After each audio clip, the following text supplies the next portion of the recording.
this Harriman City Council meeting, August the 4th, 2020 to order.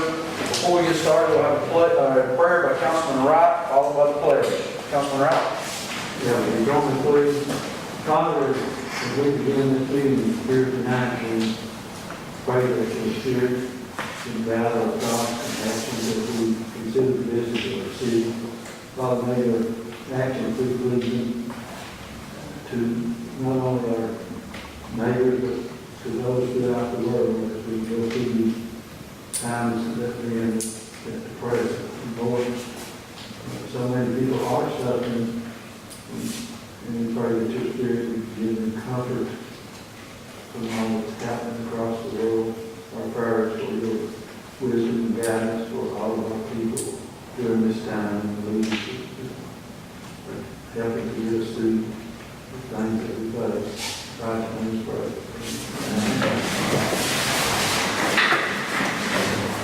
Pledge allegiance to the flag of the United States of America and to the republic for which it stands, one nation, under God, indivisible, with liberty and justice for all.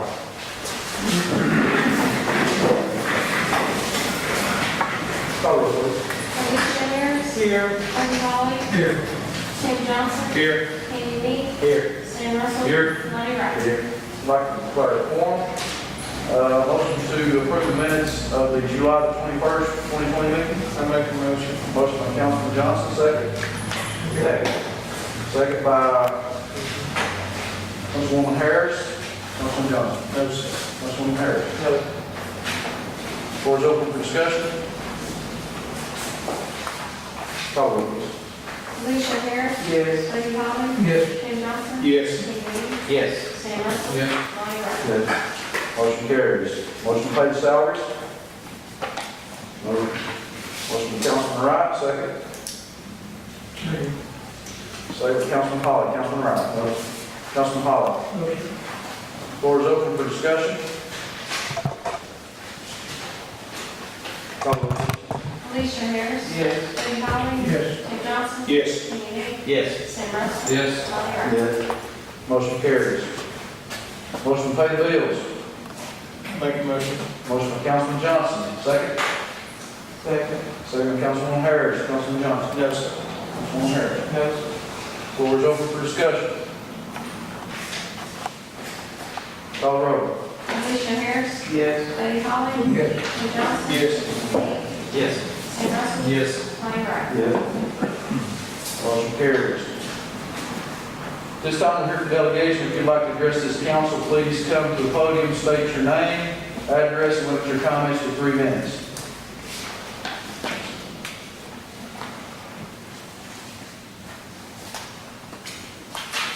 All right.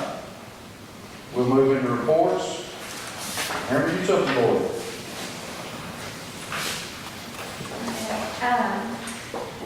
So HP's adopted an updated pandemic response plan. We're actively trying to balance the CDC recommendations for the COVID-19 exposure, testing, self-isolation, etc., while maintaining our utilities, providing quality customer services.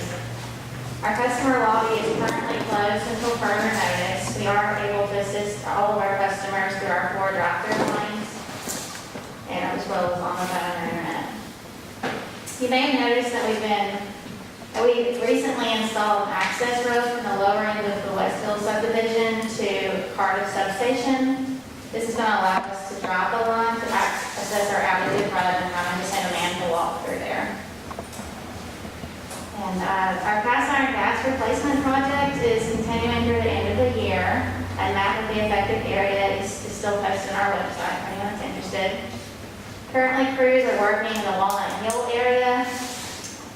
And right around the Oasis Market, we'll actually have they're going to have to use some temporary red lights along Old Run Street, kind of between Margrave and Chestnut to help with traffic control. So you may see that in coming days.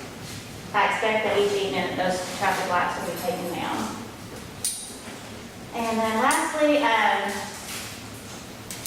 you may see that we've been putting on Facebook where our crews are working on water meter replacements. Right now, they're in the vicinity of Old Harriman Highway between Ben Henry Road and the intersection of Highway 299 and Highway 382 Wendell's Market. There's also a link on our website for that area. Are there any questions for me?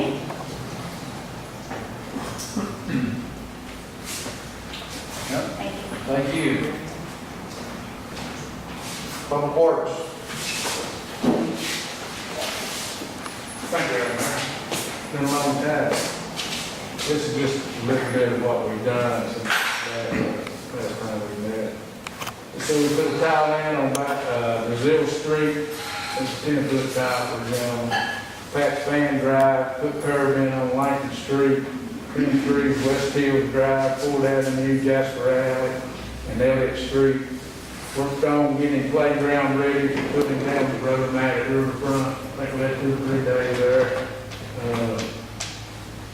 Worked taking down playground equipment at the community center, get ready for the splash pad. Worked taking down playground equipment at Triangle Park for the new playground there. Cleaned up 2 trees out the golf course, 2 big trees.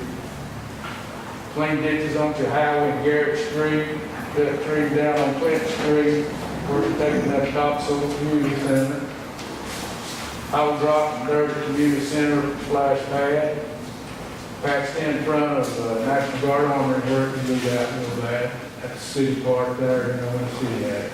And so we had some trees that fall on the road and some storms, we picked it up. And we're still chipping and loading tons of brush and keep trying to keep the median grass in the city property. And there's more we've done. I've been on the carrot out in right there. We've been good. Do you know when we're starting paving? No, it's right now. Have we bid it out, correct? Everything's bidded out. I reckon we're waiting on the budget to pass. Okay. Anybody have anything for Mr. Lane? Thanks, sir.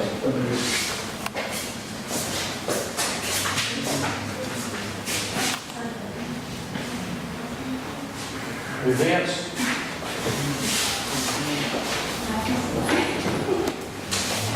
Mayor, Council, I put on the packet on everyone's desk today some of the stuff that Tasha with Park and Recs and myself have been working on. Let you know, first of all, after consultation with the mayor and the city manager, due to the issues and limitations with COVID-19, we went ahead and canceled the rate for Harriman this year. And a lot of people know, as much as I've been involved, and I know Kenyon and Murphy, we've been involved for several years with the rate for Harriman, and a lot of us put a lot of time and heart and effort into the rate for Harriman. It's an all-year planning event, but with uncertainty of everything that's going on this year, we thought it was in the best interest for the safety of not only the public, but also our staff and volunteers to go ahead and postpone that this year. The governor's emergency order set to expire on August 29th, just a few days before our events take place. And it'd be hard for us to put a plan of action into place that, if he extends the emergency order or if he extends it or even changes, it's going to be hard to safeguard against our staff members, employees, and the public. So regrettably, as most of y'all know, it's a hard decision for us not to be able to go forward for rate for Harriman, but we went ahead and postponed that for this year. Also in your packet, Natasha put a lot of this together. The farmer's market's still going on Wednesday 2 to 5, Saturday from 8 to 12 at the Riverfront Park. We've attached a flyer there for you to look at that. Also, Kids Day at the market. That's going to be August the 8th, 10:30 to 12:30. There's going to be a lot of contests there. There's going to be a watermelon eating contest for ages 5 to 7, 8 to 11, and ages 12 to 16. You can register your Facebook Farmers Market or contact Tasha. The number is there. There's going to be bird feeder craft to go at the market. There's going to be Sparky the fire dog with the Rowan County Emergency Office of Emergency Services. There's going to be a lot of fun games for the kids. Also, sort of something that we've come up with, and Natasha's worked really hard with. It's going to be movies in the park. That's going to start this Friday night, August the 7th, with Toy Story 4. This Friday, there's going to be Alice in Wonderland with Three Rivers Theater will be performing starting at 7 o'clock. That'll be this Friday. The movie will start at 9 o'clock or just dark there. there's, let's see, 1, 2, 3, 4, 5, 7 movies, and we tried to include, we did polls on Facebook, we tried to gauge from the public. We had date night, we had scary movie night, we had different ones. We let the public vote on the movies it was going to show, and attached, it shows the movies that won those polls that we did. So we're looking forward to that. It's going to be socially distanced, all the movies. It's going to be a drive-in. It's going to be marked off. You can bring your vehicle in. There's going to have just little areas for you and your family to stay at so you can socially distance properly. There'll be concessions available, but there'll be people that's going to be coming around like the old-fashioned days where you can order from the thing. So we're going to try to keep everybody in their own little bubble area there to keep everybody safe. But that's our report I have for tonight. But any questions or comments that we have to answer? Do I have anything for Mr. Ellis? That, August 8th, that's at Riverfront. Yes, Okay. that'll be at the farmer's market. What's it start? It starts at 10:30 and goes to about 12:30. Okay. And I think to go with events, I've been in contact with Candace with HEB about the trunk or treat. I think the decision will be made sometime in August for the latter part, as to whether that will continue this year or not also.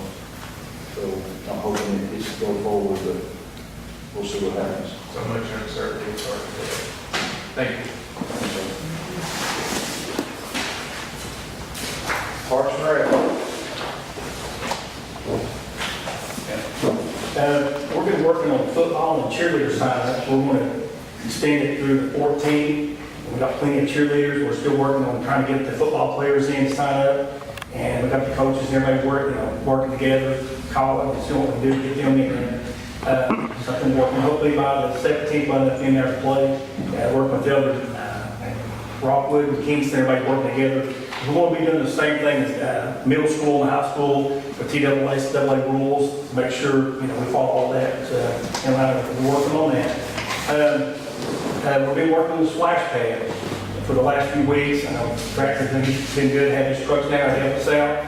They would actually, I think I've called most everybody, but just a lot more work need to be done there than we can actually do. We already put like 100 loads of dirt in there to build it back up, but it takes so much of the topsoil off to get the ground in. We have to take a density test and get the ground back up to 4 to 5 inches to level. That's what we're working on now. And hopefully, weather permitting, we'll get that done this week. And I talked to Rob Cantor from Great Southern Company that actually is going to do the contracting for us. And he'll probably next week, he already come down last Friday and looked at it, so it's looking really good. So we can get the crews, we can turn it over to them so they can actually start working on the splash pad while we go to the parking lot. So we've got that working. All the equipment's in for the splash pad, and all the equipment's in for Trainer Park up there for the playground. We got all that. And I talked to him today, and he'll have that done by the 22nd of this month. So hopefully, in the next couple weeks, we'll start getting some of that done also.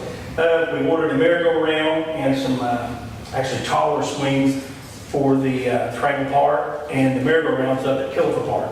It's on back order. It'll be until probably middle of next month. So as soon as we get that in, we'll get all that stuff up and get that out there. We built a stage. I know Jake and my crew, Preston and Steven and Justin, down at Riverfront Park, and it's we probably put on 3 or 4 plays already. And I think Saturday we have over 100 people there. Really good. Donnie and Martha's working really hard to get stuff down there, and I sure appreciate them. I appreciate y'all allowing us to get that, and I think we'll get some more stuff too. Tasha's working real hard to have putting movies in the park. We're going to work on that Friday night. We're going to do the play before that. So a lot of good things going on there that we can get out without being all together and still, do stuff for our community and the kids too. In the golf course, we put on a tournament about the first of this month, raised about $3,000. We'll put that money back into the clubhouse. Look at some things to do there. Things going real good there. One of our biggest things now is working with NRCS. I got Josh West. I'm letting him come up and explain to you what's going on. He's been working with them just about for the last few months, every day and knowing, because we run into a little stagnant. So me trying to explain it to you, I'm going to let Josh West make it come and explain to you. Thank you, Charlie. Mr. Mayor, members of council. As Charlie said, I've been working with the federal agency, the NRCS, to secure funding to make repairs to both Riverfront Park and a section of Ward 4 Road that were damaged in the last 2 serious flood events we've had. This process has been going on now for several months. Funding was secured, and currently we're going through the permit process with TVA. Part of that includes an archaeological evaluation of the site. The archaeologists were down here a couple weeks ago. They expedited that process. They classified us as an emergency case due to the damage to the park and the safety issues that were presented. But unfortunately, they did find some evidence of some material on site which could be archaeological significance. I myself went down yesterday, down to the water level and on site, took some photographs of the site in question. I'll pass those around. Basically, what we're talking about is something called fire cracked rock, or FCR. These are natural stones which show evidence of not only being used in a fire as a tool, as an implement, but they're also arranged in a very specific man-made pattern. We're talking about a depth of about 8 feet below the surface and potentially 10 to 15 feet in from the shoreline prior to the flood. What that means is there's a possibility it could have been in existence before the founding of the town. It could be a prehistory site. So TVA is obligated by federal law to proceed cautiously. One option that's been presented to us is to pay for an archaeological expert to come down and evaluate the soil at that site to determine if it's a alluvial deposit, i.e. from flooding over the centuries, or if it's been stable, if it's been there for some time. Really, the only other option would be to refuse to allow this, which would essentially prevent the permit, the 26 alpha permit from being approved. This is a $3,000 expense. We've already contacted the archaeologist, let them know that we would like him to proceed. They'll be here on the 10th. And our hopes are that he finds this to be a alluvial deposit and we can move forward with 26 alpha and on the contract. However, if he does find that the soil is stable, this will instigate other processes within TVA, and there will be a consultation with the tribal councils, the indigenous peoples, to figure out what they would like to have done. I spoke to NRCS about that today. The biggest challenge due to COVID-19 is that none of the tribal councils are currently meeting. They've been essentially for 3 months. Once we get a finding from them, the expectation is they will be interested in preserving the site, and the best way to do that is for us to proceed with the project. If nothing is done, it's just going to wash the archaeology away anyhow. But there is time built into that. Right now, the estimate would be somewhere in mid to late October before we saw a final approval of the permit by TVA. Once we have approval of our permit, then we can expect to get specifications from the NRCS, and then we can finalize our bid packages and go out for contract. I also confirmed with the NRCS that this does not necessarily affect our work at Board Ford Road. We do not require a TVA permit there. We already have existing easement. So at this point, all we're waiting for at Board Ford Road is the final specification package from NRCS. And our intention is to go ahead and work in parallel, preparing our RFPs and our bid packs, so that once we have that, we can get rolling. The other concern with NRCS is you're given a certain amount of days, 220 days from the approval of funding to execution of the project. We're well inside of 150 days of that already. So I talked to NRCS. They do anticipate filing for extensions. They do not see there being any problem with that. I asked what the length and duration of these extensions might be. In a recent project, they gave 3 60-day extensions in succession. So their exact words to me is, we do not want to not spend this money. It's in our interest to use it on this project, and we'll get there eventually. So they do not seem to be concerned about the timeline. The greatest concern is this archaeological finding. Prior to going down and looking at the site myself, I was fairly confident it was going to be either very ambiguous or very vague. The minute I went down there and looked at it, I realized there's a high potential that there's something there. So again, there'll be many options presented to us at that point from TVA. NRCS said that typically what they're asked to do is to work around the archaeology. We're talking over 1,100 linear feet of shoreline here, and this is only a small portion. So my hope is that we've given some type of constraint that's only limited to that site. But again, that is up to TVA and the consultation with tribal councils. So at this point, it's just a waiting game, and we'll see where we go from there. Thank you, Mr. Brown. Thank you.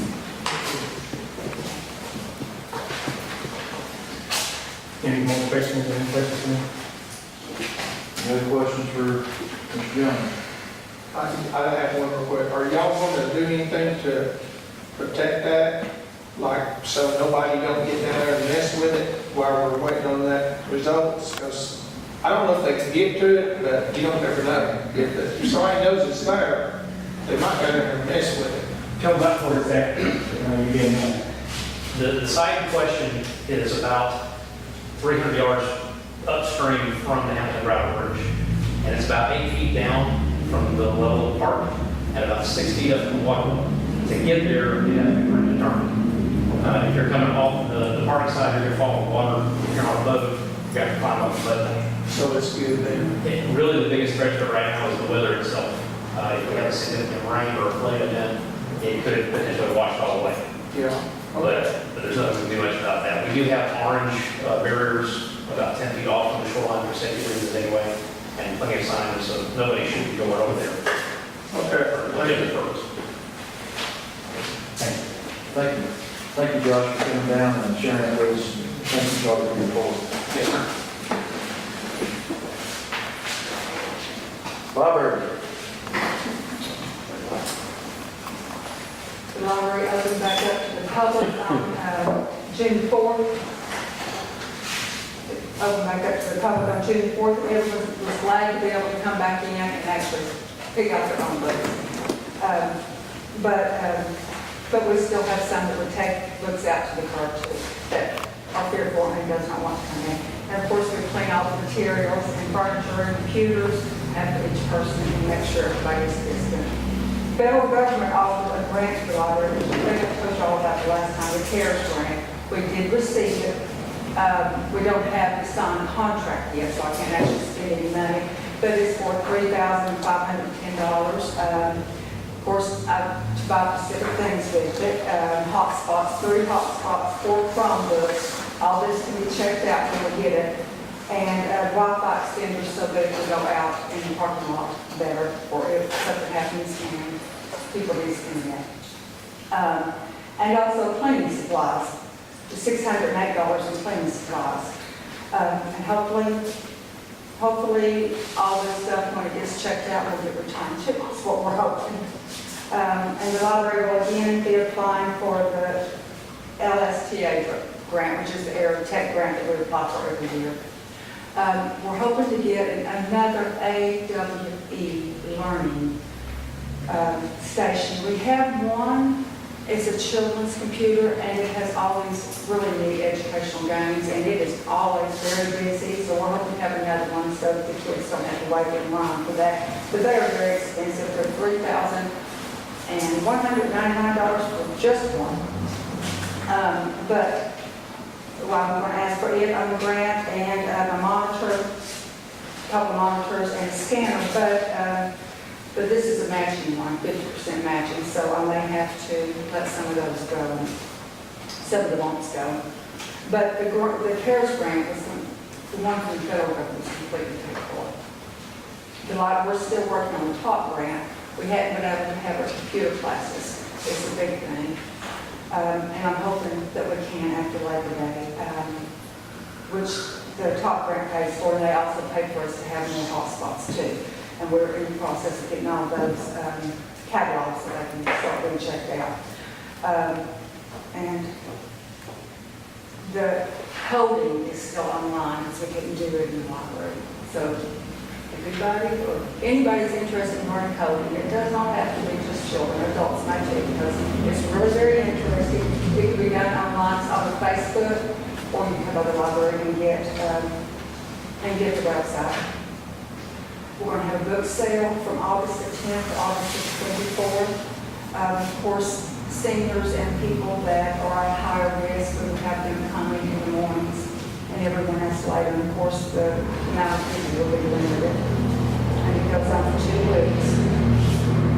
Connie Massendale finished up her children's program. She did it all online. This is the very first time we've had her summer reading program online, which of course she did finished her regular program online too. And actually, she had 91 to register. Right. And then 13 teams. So, and Earl Duff, again, Tim Duff from Earl Duff Subaru, he again paid for it because we also had some presenters online too. And we, of course, handed out prizes and gifts and stuff, rewards. And of course, we're hoping to start all of our programs after Labor Day, which we have 5 children's programs, along with the computer classes. If all things goes well, and we can. I've been in talk with Kevin, and we're discussing do it safely too. And like I said, if anybody wants books, come to the library, go back, it's $3, you can't beat that price. Thank you. Anybody have anything for Laura? Thank you. Thank you. Thank you, ma'am. Chief Financial Officer, Dr. Kirby. We finally closed out the financial report for 2019. We had no findings, which is a good thing. We put in a contract with Crane Thompson Jones to audit our 2020 business, and that will start taking place pretty soon after I close the books for the year of 2020. Completed budget amendment, completed draft budgets that you have here tonight. Approved the property tax shell that will be used this year for mailing. And we finished out with all of the general ledger entries that we're ready to do for accounts payable. So we are in position now to close out last year and begin inputting a budget for the current year in general ledger. That's all I have. Do I have anything for Dr. Kirby? Thanks, sir. City Attorney. Yes, you may recall the city had a trial back in February for the annexation case with Gerald Orton. Back in April or May, he filed a motion for a new trial, and I'm waiting on the Chancellor's office to give us a court date. Mr. Orton asked for a hearing on that motion, and it's been delayed because of coronavirus and court closures. But I expect to get a court date sometime in October of this year. So when I get that date, I'll let everybody know. Also, I was in court in June for code enforcement matters. And one of our cases regarding 509 Grove Street, the Chancellor ordered the parties to demolish that property and clean it up within 30 days from that order. So I got that order signed a couple weeks ago. And so we should see some cleanup hopefully the next 30 days or a couple of weeks on that property. If not, the city does have the authority to go in and do the cleanup ourselves if it comes to that. So I'll keep in contact with code enforcement and see what the progress is there. Everyone on council and some of the department heads should have also received an email today about 1208 and 1212 Front Street. That's another matter we've been working on with code enforcement that's pending a Chancery Court. So I've been in contact with the defense counsel on that case and the city manager, and we're trying to work out a meeting, or I think it's going to have to be a workshop with public notice. It's just taken some time in the last couple of months with coronavirus delays and concerns. And the fact we have about 15 people we have to try to coordinate to meet and discuss this matter. So if council and everyone could look at your calendars, hopefully August 28th seems to be a good date for the engineer in particular that wants to come and address council to figure out what the plan is for repair, construction costs, the shared cost of repair, if any. It's just a big matter that's been ongoing for several years, so if we can try to get that scheduled, let me know, and I can set it up, and we'll do the public notice, that we need to do for our workshop, just to get that addressed so we can move forward. So otherwise, if we don't, there is a court date in October, if there's not some other settlement or agreement before then. Anybody have any questions for the city attorney? How soon do you have that information to get it in the paper?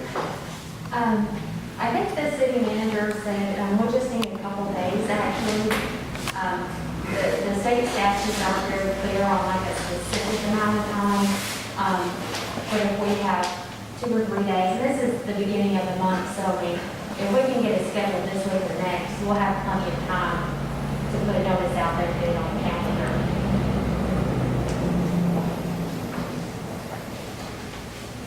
Any other questions?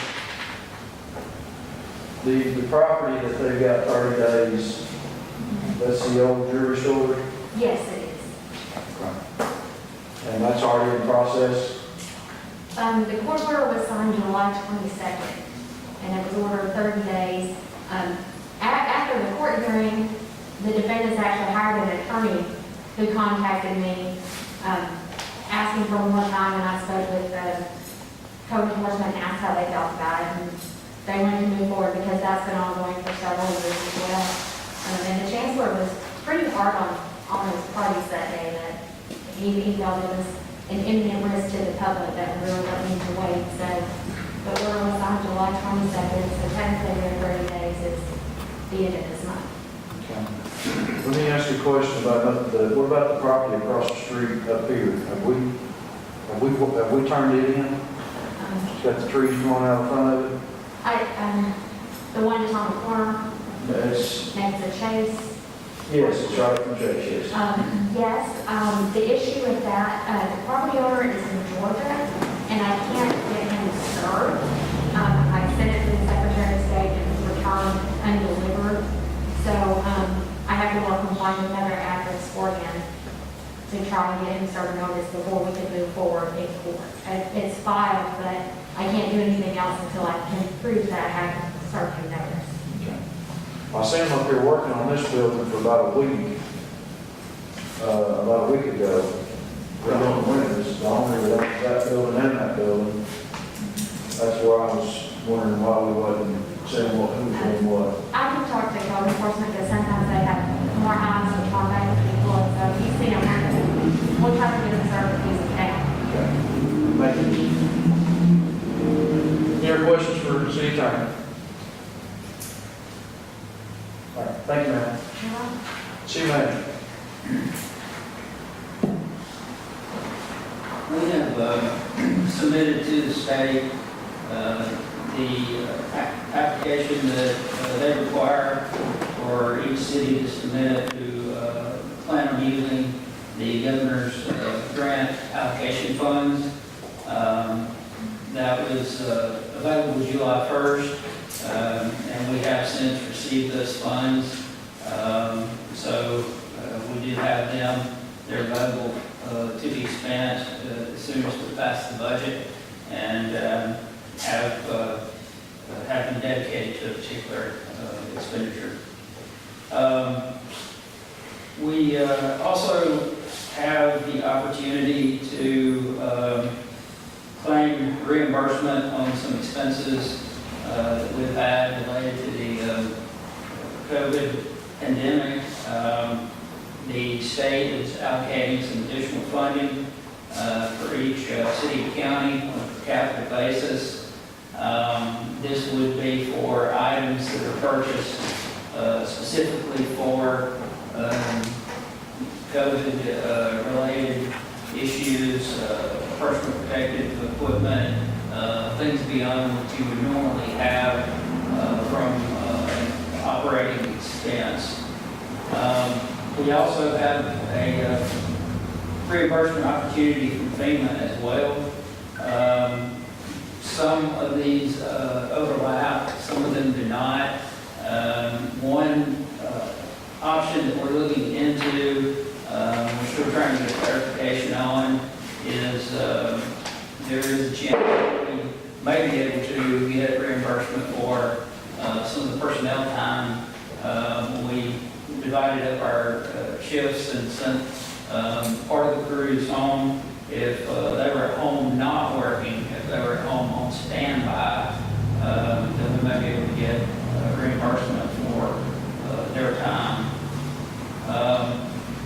We submitted this afternoon a form to the USDA on the application for obligating the funds for this building and hospital demolition.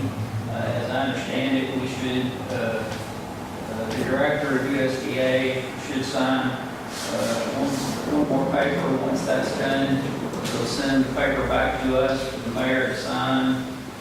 When we send it back in, then they'll be able to obligate the funds. And it's my understanding they're meeting on Thursday of this week, so the goal is to have the funds obligated by the end of this week. On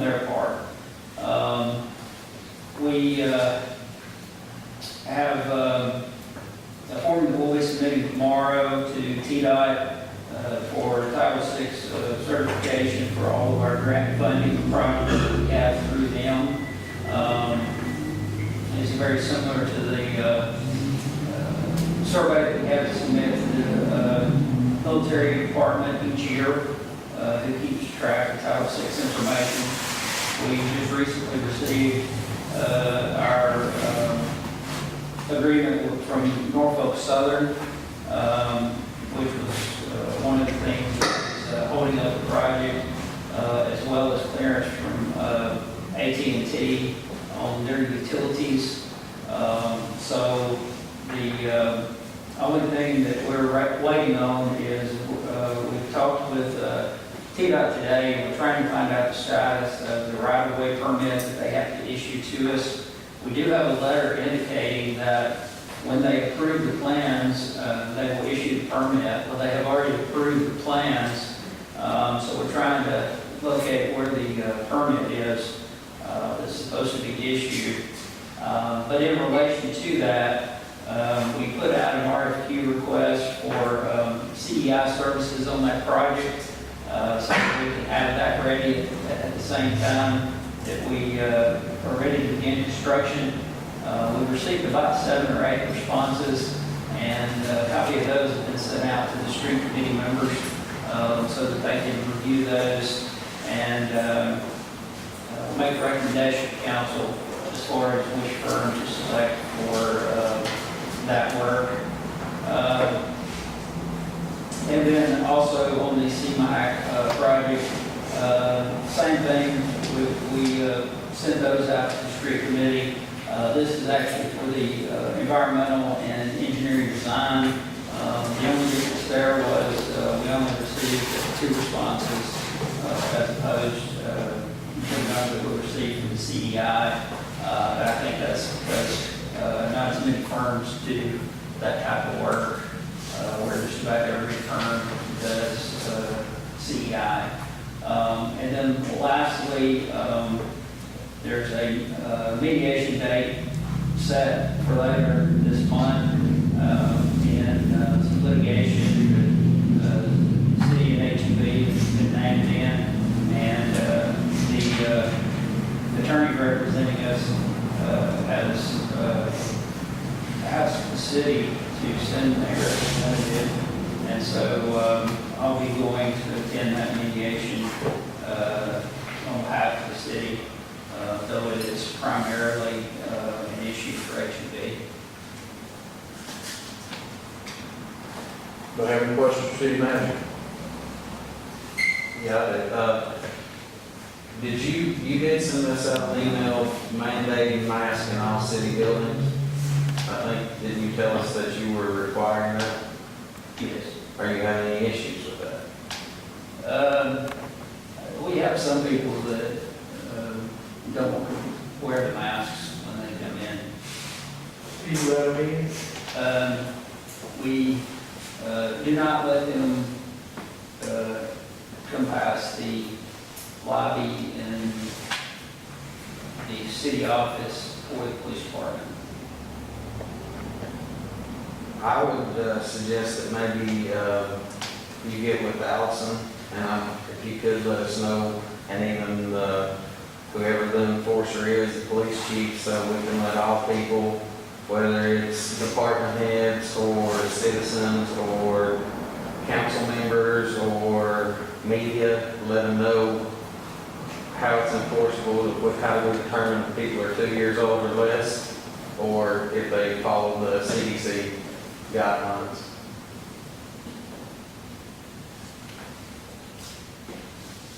There'll be some way to prove it, that you have an underlying health condition, which I think is what they say, or maybe carry your birth certificate to show your ultimate. And with the lobby, most people do leave before the enforcement can get there. Well, that's fine. I mean, if people are complying, then yeah, there's no need to enforce, but I'd say it's more for the non-compliant. Any other questions for city manager?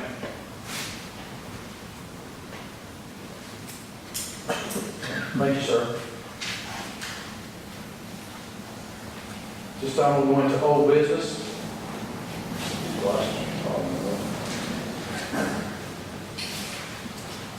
Only item on old business, discuss and possibly approve final reading on ordinance number 0720-01, an ordinance entitled, an ordinance amending ordinance number 0719-01, being an ordinance to establish a budget for the city of Harriman, Tennessee for the fiscal year beginning July the 1st, 2019, and ending June 30th, 2020. This is just getting everything so that you want to. Can we speak to that? Yes, sir. Okay, this ordinance basically amends the prior year budget that we just finished in June 30. Basically, the introductory language here says that we can do it and that we can do it without having to impose any additional tax. What we are doing here is actually reallocating in the budget line items monies in order to cover some overages that occurred with monies that were not required in other line items.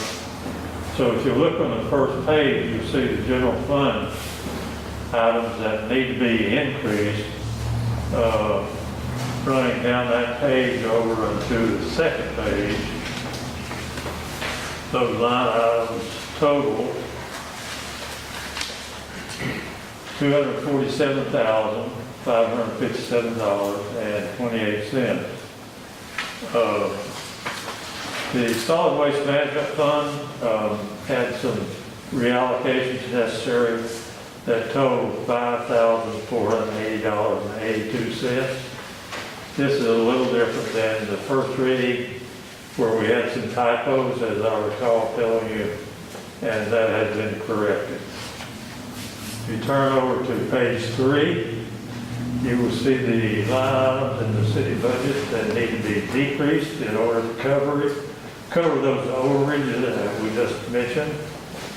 And you'll see at the bottom of those line items, that runs all the way down page 3 and over to page 4, the bottom of which you'll see is exactly the same amount we need to cover the overages of $247,557.28. Solid waste management fund, the collection fees were adjusted to take care of the changes that we made under the increases. Section 2 says it's unlawful for the mayor or city council to has control of funds of the city to overspend and in any way disperse said funds other than set out in the budget ordinance. And Section 3 says that any portion of this ordinance that's invalid shall not affect the other parts. Section 4 says that the ordinance shall take effect from an act of its passage and publication, public welfare requiring it. It was passed on first reading the 21st day of July 2020, and there is an approval line item for passed on second and final reading on this day, 4th of August 2020. Wayne Bass, Mayor, Reese Beard, City Clerk. Motion to approve. Motion from Councilman Wright, second by Councilman Johnson. Councilman Wright. Motion. Councilman Johnson. Yes, sir. Floor is open for discussion. Thank you, sir, for coming. Call roll, please. Alicia Harris, Yes. Buddy Holly, Yes. Tim Johnson, Yes. Kenny Me, Yes. Sam Russell, Yes. Lonnie Wright. Yes. Motion carries. Next item, new business. First time discussing possible approve on first reading ordinance number 0820-01. An ordinance entitled, an ordinance of the city of Harriman, Tennessee adopting the annual budget and tax rate for the fiscal year beginning July the 1st, 2020 and ending June 30th, 2021. As you all will see, you've got a copy, I think everybody got a copy of the budget sent to their house or delivered to their house Thursday evening. The reason this was put on here was to try to get past the first reading knowing that there will be some changes maybe coming after the workshop and before we do the second reading. So I just want everybody to know, if you pass the first reading, there will be some changes maybe made before the second reading, if council sees some things that need to be changed. Tonight, after the council meeting, there will be a workshop. It's up to council whether you want to pass it now or you want to do workshops and then pass it later. We've got to get the tax rate set sometime, so I think that's one of the big things that we're looking at. Well, the workshop is just for the budget, There's three things on the workshop, I think. work the budget on. The budget's on this. I'd rather wait, though, we have the potential to have 3 new council members on, so I would think we would maybe pass it next meeting, the first reading, and then make sure whoever the council members are Friday, let's get them a copy of the budget, because I've been going through it, and I've got some questions, and I don't know if we want to go through them all here or wait till the workshop. But if they have a copy of the budget, then they're the ones that will be living with it for a year, so it's just not. I agree with Ken, to give the new people opportunity to have some input on it. So is council's will to hold off on the next meeting, we'll have a workshop tonight, and then wait till the next meeting to approve the first reading, the second reading would be approved underneath the new council. Is that what you're, That's what that's up to. is council okay with that? So we would have the budget ready for the second reading to be approved the first meeting in August. No, we're in August, September. Okay.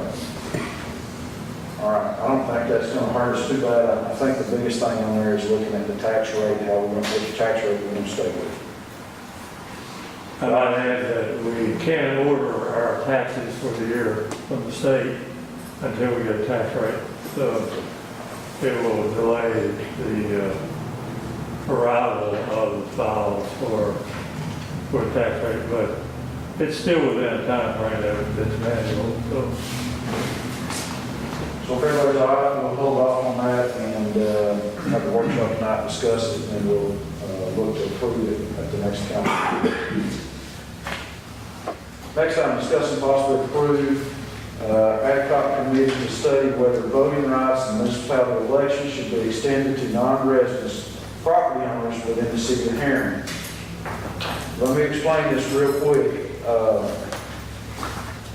We have been talking since I've been mayor for 4 years about allowing people that owns a house or property within the city limits the right to vote. They're paying taxes for that property in that house, whether they should have the right to vote or not in the election. Now, let me be very clear. That does not mean if you own a house or property, and this was to pass, that you can run for elected position within the city. That's not what this is. You have to reside within the city to run for elected position in the city and take that home. So I want to make sure that y'all understand that. This is not allowing anybody to run for any elected position. It's just giving people that own property the right to have a say-so as to where the taxes go. I've had mixed feelings about it, but, I also look at it that it's sometimes you look at it as taxation without representation. So I look at it from both different ways, and what I'd like to do tonight is form a committee that will research it, look at it. I know the city of Kingston had done this back years ago. Some other cities are doing it, but I'd like to form a committee, let them go research it, bring it back to the council. By the time it comes back, we'll have probably the new council members in here to make that decision and move at that time as to what they feel like needs to happen. So what I would like to do tonight is ask Mr. Hawley and maybe Mr. Wright if they would take care of that committee and do the research on this and see what it is. I've already got the one from Kingston as to what they do. I think it's easy to research. It's just depending on what this council wants to do and what rights you want to give those people out there. So I don't think that it would require any movement from this board because we're just having a committee. It is a non-voting committee. It's just a committee that, that get together and talk about it and then bring it back to this board. Does that sound right? I don't think we have to vote on that, do we? I agree, that could be a big deal, because, I mean, you're discussing property owners, also business owners would like that opportunity. Doesn't matter what size property they have, if it's an LLC or a group partnership, I mean, who gets to vote? I mean, there's a lot to it. And I think it comes down to, if you own a business, do you own the property? Or do you just own the business? And who has the right, who don't have the right? Do you have to own the property, or can you just own the business and bet the vote? And I think the way that I read most of them, you're required to own property, real estate, not a business, but real estate. So, and then that could be juggled. So I think that it's something that we need to look into, research, and then think long and hard before we make a decision. But there again, I feel like the people, you know, They did, I mean, it's kind of like the charter change. When we opened it up where department head didn't have to live in the city, and, I mean, it opens up a lot of stuff. well, maybe it will change our elections from having about 900 votes to maybe a lot more people involved in voting. Maybe we'll get some more people out interested in voting. Yeah, but then again, you also look at voters, all they do is look at the election commission, they just look at where you say you're registered. They don't go out and research and ask for a HED bill or a Comcast bill or anything like that. They just look at, if you say you're registered to vote here, then they're like, okay, you're good. So, And that leads to a question I'd like to have our city attorney look into. If somebody runs for a political position, or if somebody votes in the city but doesn't live in the city, whose job is it to check to make sure that that's legit? Is it, you know, I talked to the election commission last week about the scenario. They said it's not their job to police where people live. I understand that it goes to the DA, for the DA to look into it for election fraud or whatever, but is it in any way the city's responsibility to get involved in that? And if you look into that and send us all out something to let us know, so we know what steps, if anything like that ever happens, what we would do.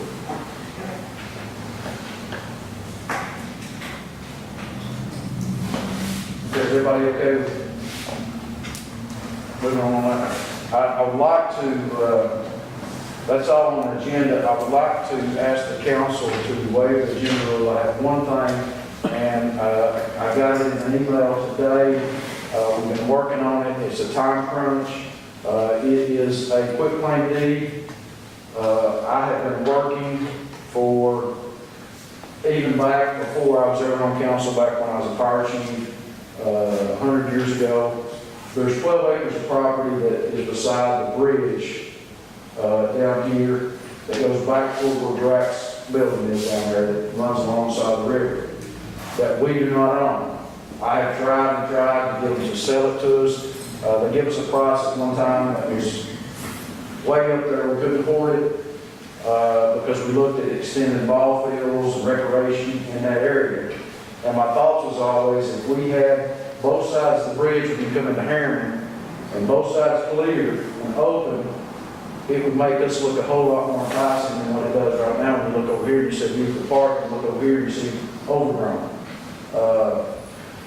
So I've been trying and researching. Well, I got in touch with the gentleman that his father was one of the owners. There was two owners. It was an LLC that owned it. Both gentlemen have passed away.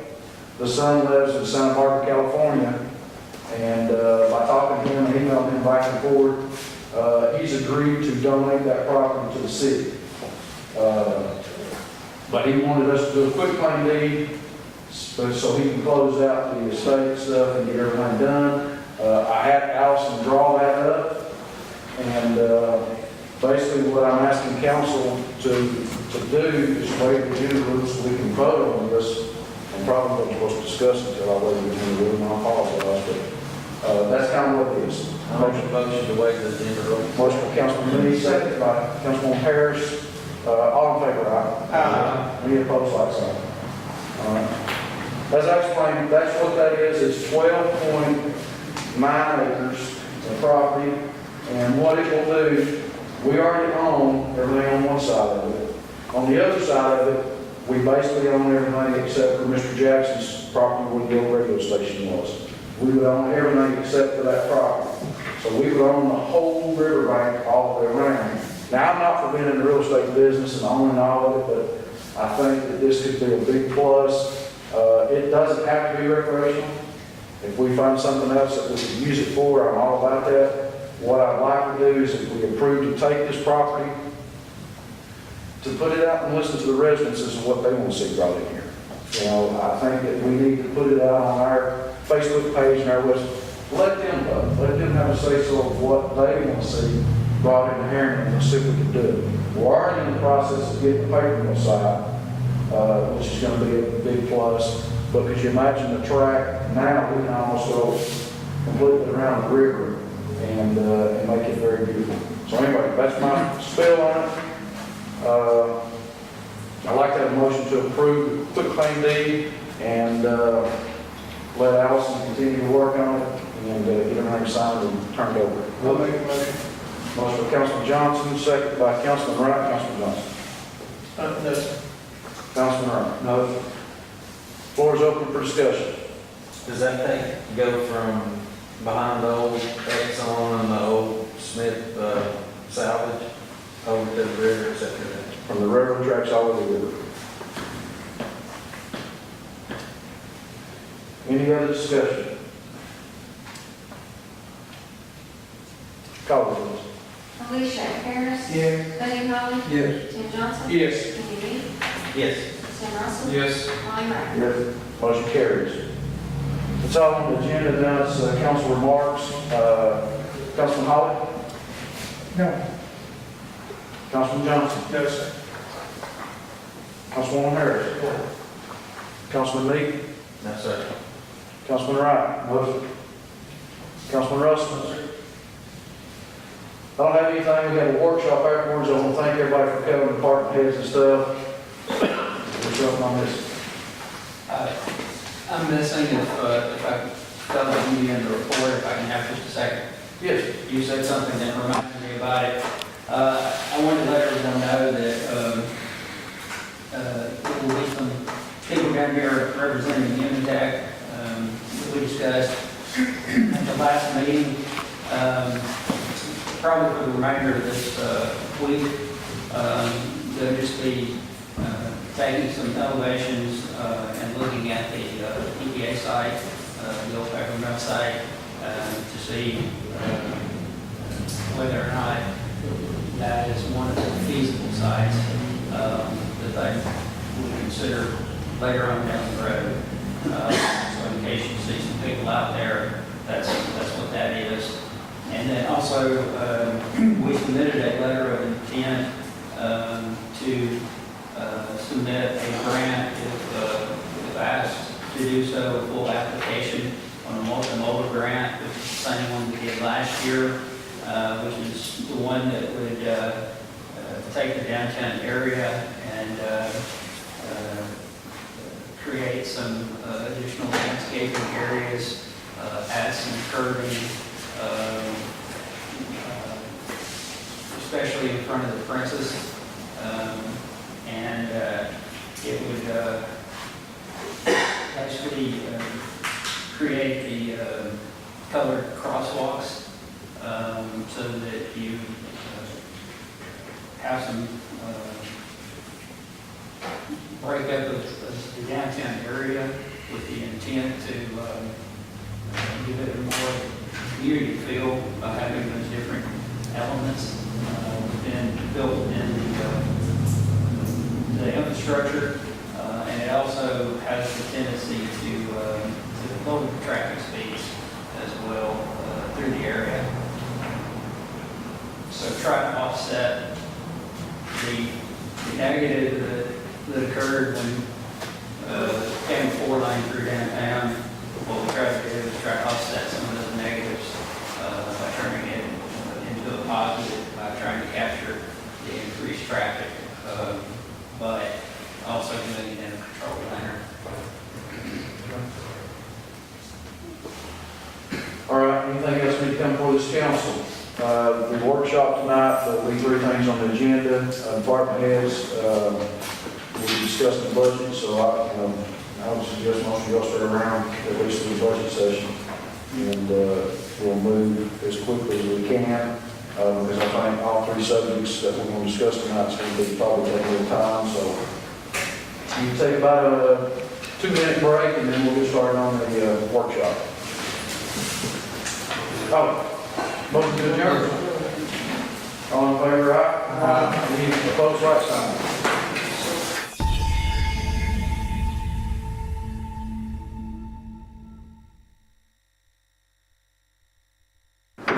We'll now call the Oliver Springs Town Hall Council meeting together to order. Would you want to lead us off, sir, with the pledge? Wake him up. Ready?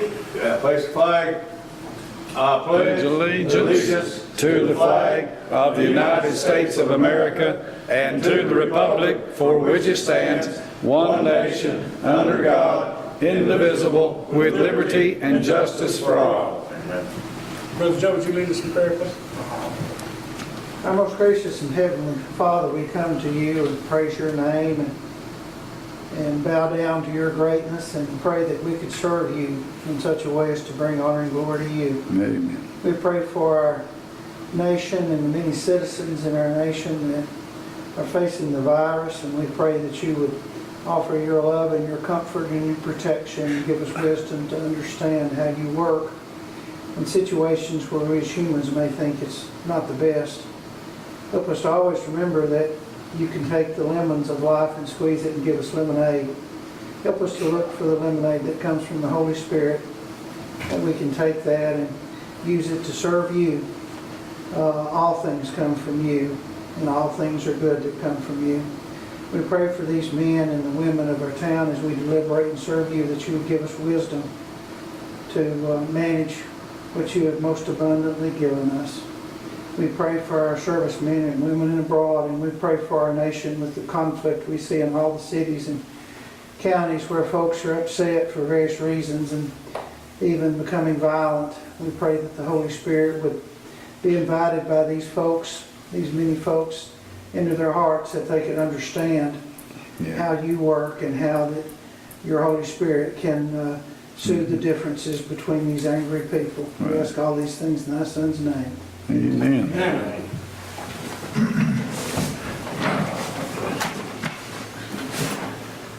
Call the roll, please, Joe. Robert Miller. Here. Jeff Bass. Here. Kenny Brown. Jason Stiltner. Here. Terry Holland. Here. Ron Schilling. Here. Need to approve the minutes from the last meeting. Need a motion, any corrections, deletions, additions? I'll make a motion to approve the minutes. Second. Got a motion, got a second. Any more discussion? No more discussion. Call the roll, please, Joe. Robert Miller. Yes. Jeff Bass. Yes. Jason Stiltner. Yes. Terry Holland. Yes. Ron Schilling. Yes. Passed. Okay, need delegates, citizens, any citizens have anything? Okay, we're going to pause here for a minute and give you just a little bit and do a special presentation.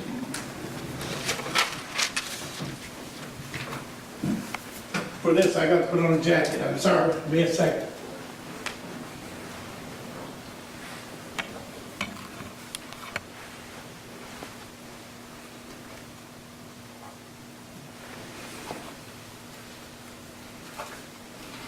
What was Omer's rank in the military? Sergeant. Was he a sergeant? Who? Omer? Yeah. Yeah. Was he a master sergeant? I think so. Yeah, what the Air Force saying? First sergeant? Was it first sergeant or master? Master. Air Force is first sergeant, I think. Master on that. Senior master. Yeah. Senior master.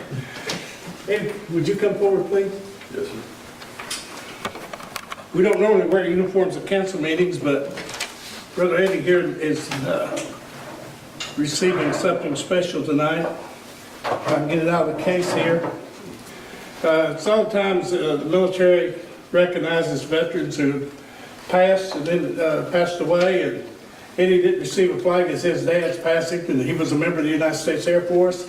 It doesn't matter what service he did, he served, and he served honorably, and he would do it again if he was here, I'm sure.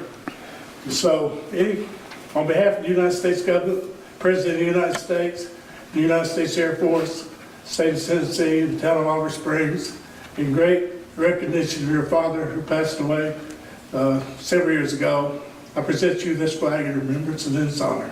Thank you, sir. Thank you. Thanks, sir.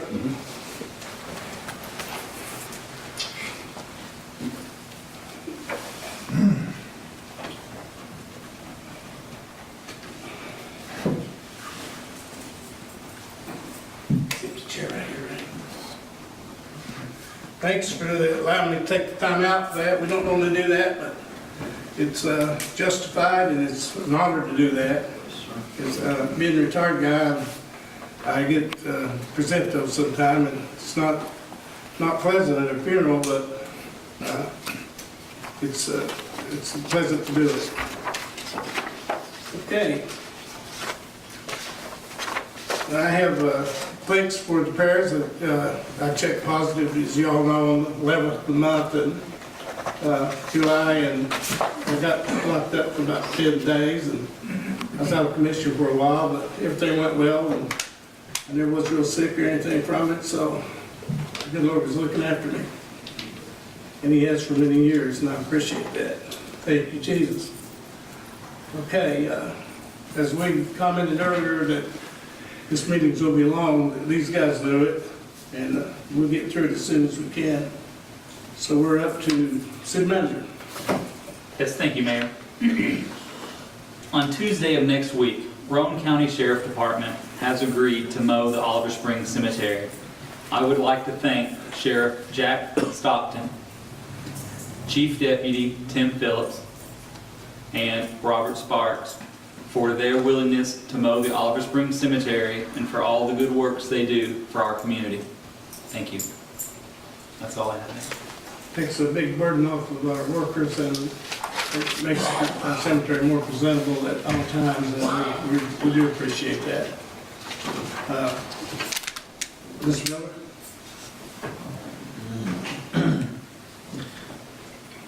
I've got nothing at this time, sir. Mr. Bass? I think covered what was need to be discussed about the potholes earlier, so I have nothing. Okay, Mr. Brown is excused. He had some tests, and we pray that he came through those. I didn't get his status yet, but we'll check on it later. Mr. Jason? What is the process of putting something on a ballot for referendum, such as, say for instance, recycling? If we wanted to add that to the garbage disposal pickup, I think once upon a time you said it's like $8 if we wanted to add it. It'd be double your bill, yes, sir.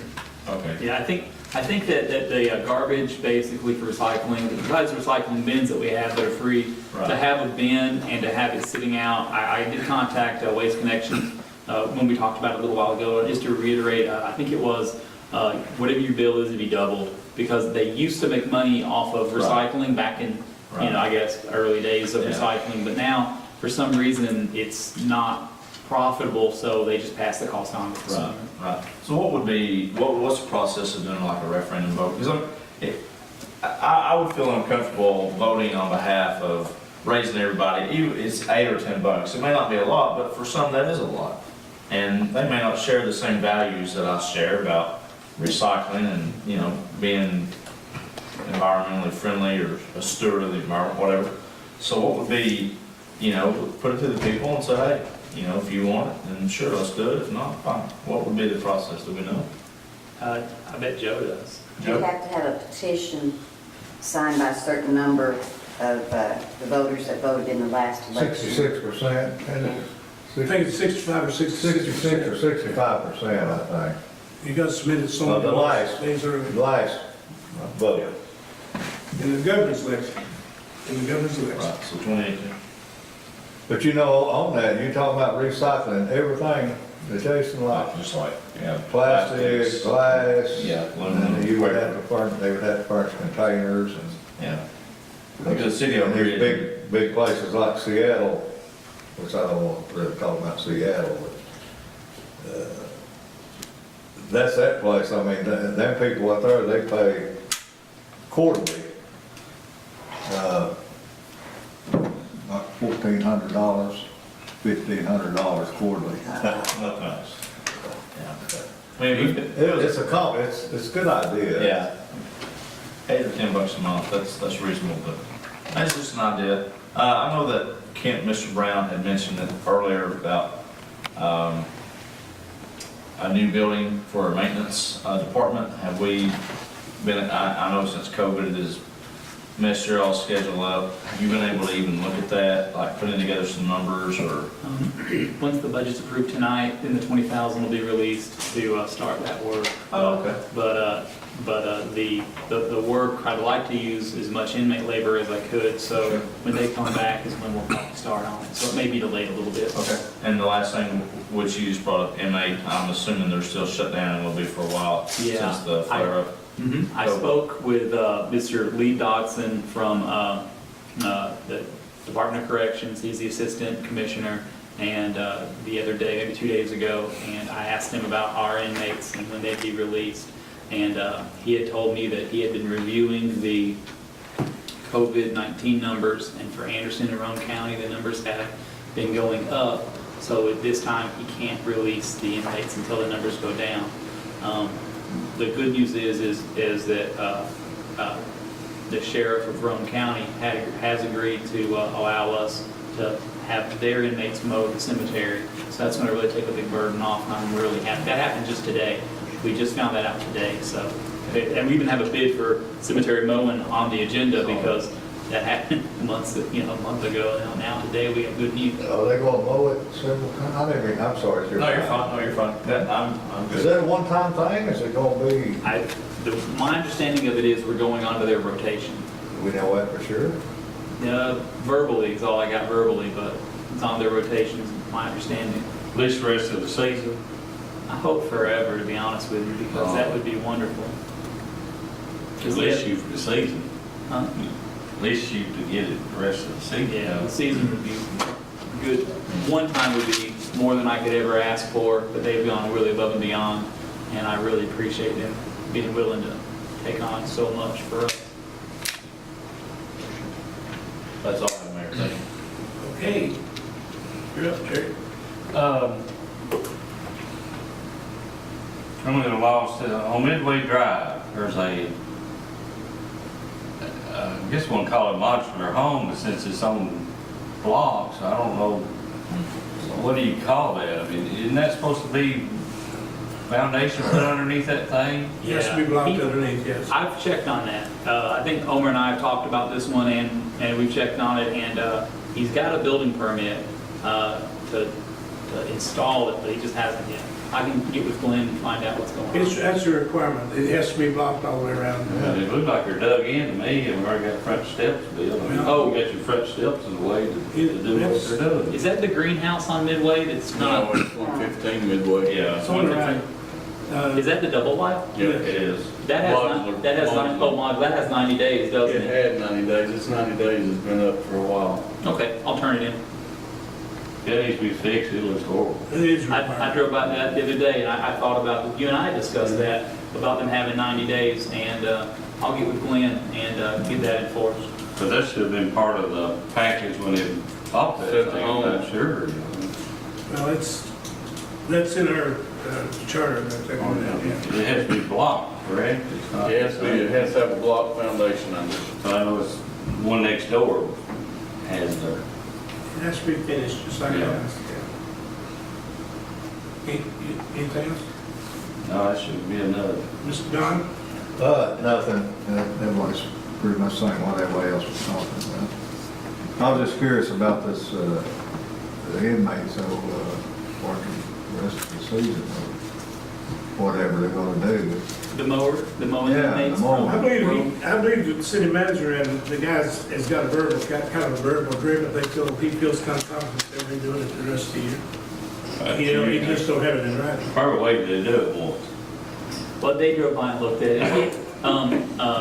Mr. Sparks had a lot of great ideas. He had us buy some paint so he can paint the wrought iron fence. He also had us buy some old mildew remover. He's going to spray all of the tombstones to get them looking like they're brand new. And we even bought the mildew remover that is rated for tombstones. And he's going to bring 10 inmates, and we're going to supply weed eaters and 2 mowers, and we'll have a guy there also to help mow while he's on a mower and the inmates are weed eating and painting the fence. While we're on there, can I? Go ahead. When we ever get a chance, there's a lot of guys, I know right now mowing is the most important thing. There's a lot of graves that's sunk, a lot of old graves, you know, that we need to fill in.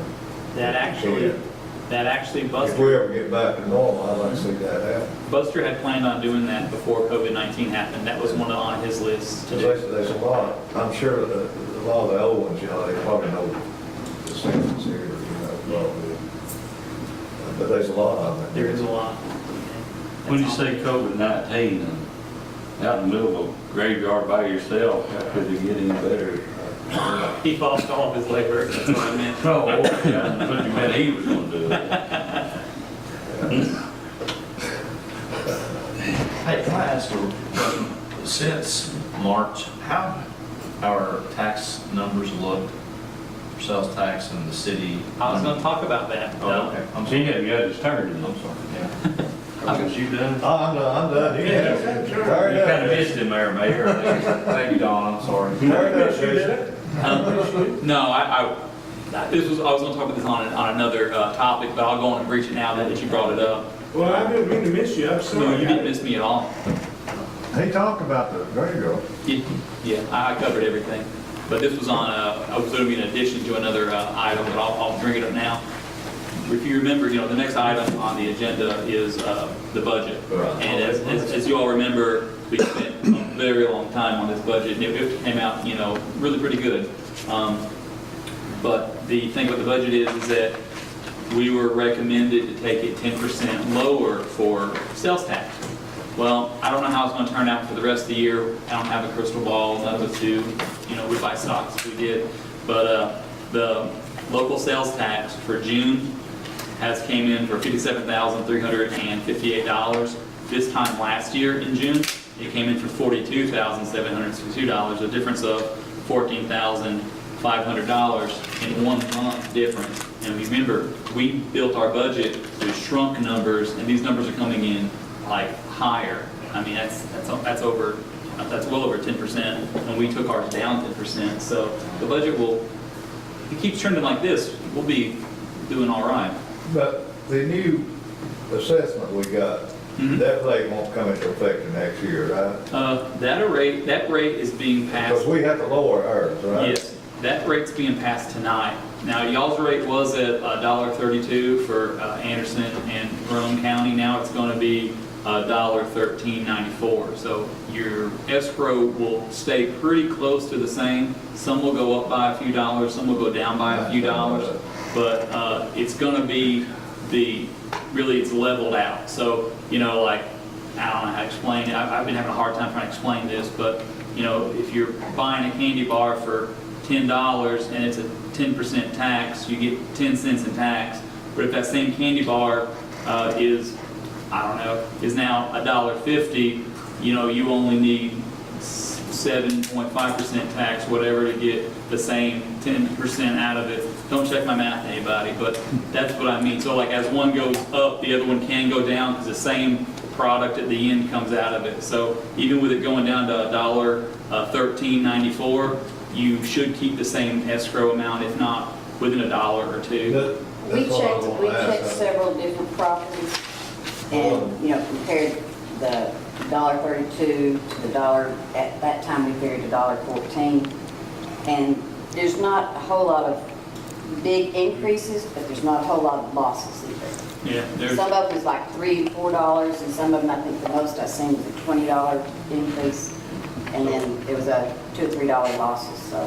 That's what I wanted to make sure, you know, on everything we budgeted, you know. yeah. If it's gonna do some damage here or damage there, or. It seems like it would, but with the appraised value going up and the taxes. Should take care of The all that. taxes going down, you get the same amount at the end of the day. Believe me, it went up too, brother. Yeah, the value of the Some house did, did. some didn't. Yeah. So we've had some went down. Appraisal? Oh, boy, mine sure didn't. Well, let's have you make up the ones that went down. Yeah. He didn't want to say it, but that's what. I didn't want to say it. Thank you, man, for doing your part. One lot went down. Okay, where we at? I'm sorry. Ready? Was you finished? Yeah, I'm thinking, it's on him, it's his turn. He had a turn, and he spoke. Make a motion to approve the budget. Did you Is that say what you you want? No, we got No, to right do now. the police chief and the. Police Oh, chief okay. next. But Oh, that's right, we got Kenneth, yeah, we Quit got. accusing me of that, dog. He had a turn. He just didn't use it a lot. He just used one sentence of it. I just, Yeah, I thought it'd be a lot longer since we hadn't met so long. I didn't want to bore everybody. Chief, you're up. I'm good till beer board after the meeting. Okay, I forgot about that too. Mercy. Okay. Fire chief, you're up. Okay, fire chief is good also. Old business? Anything under the old business? New business? Discuss and possibly approve the 20 and 21 general fund budget. This budget that you're looking at right now consists of, that you're approving tonight, consists of, and here's the packet, it's under item A, it's this whole packet right here. What you're approving tonight is the sanitation budget, and you're approving state street aid budget, and you're approving the general fund budget. There's been no changes to this budget since we last met. Do you have the drug fund budget in there? Your drug fund will be done after, and he'll present that later. We discussed that. Nothing's changed since our last meeting, right? No, sir, nothing has I make a changed. motion to approve the budget. Got a motion to approve the budget? I'll second. Got a second? Any more discussion? And that was general fund budget, the state street aid fund budget, and what? Sanitation budget. Sanitation. Yes, sir. No more discussion? You can call the roll, please, Joe. It's your convenience. I'm sorry, I don't. Robert Miller, Yes, sir. Jeff Bass, Yes. Jason Steltner, Yes. Terry Holland, Yes. Ron Shell. Yes. Okay. Item B is discuss and possibly approve resolution authorizing issuance of interest-bearing fire equipment acquisition, capital outlay, notes. My computer just went blank. Probably have to read over here. Just a second, I'm still on me, right? Yes, sir. Okay, for Series 2020 is an amount not to exceed $155,000 and providing for the payment of said notes and giving Mayor Overcox authority to sign. I'll make that motion.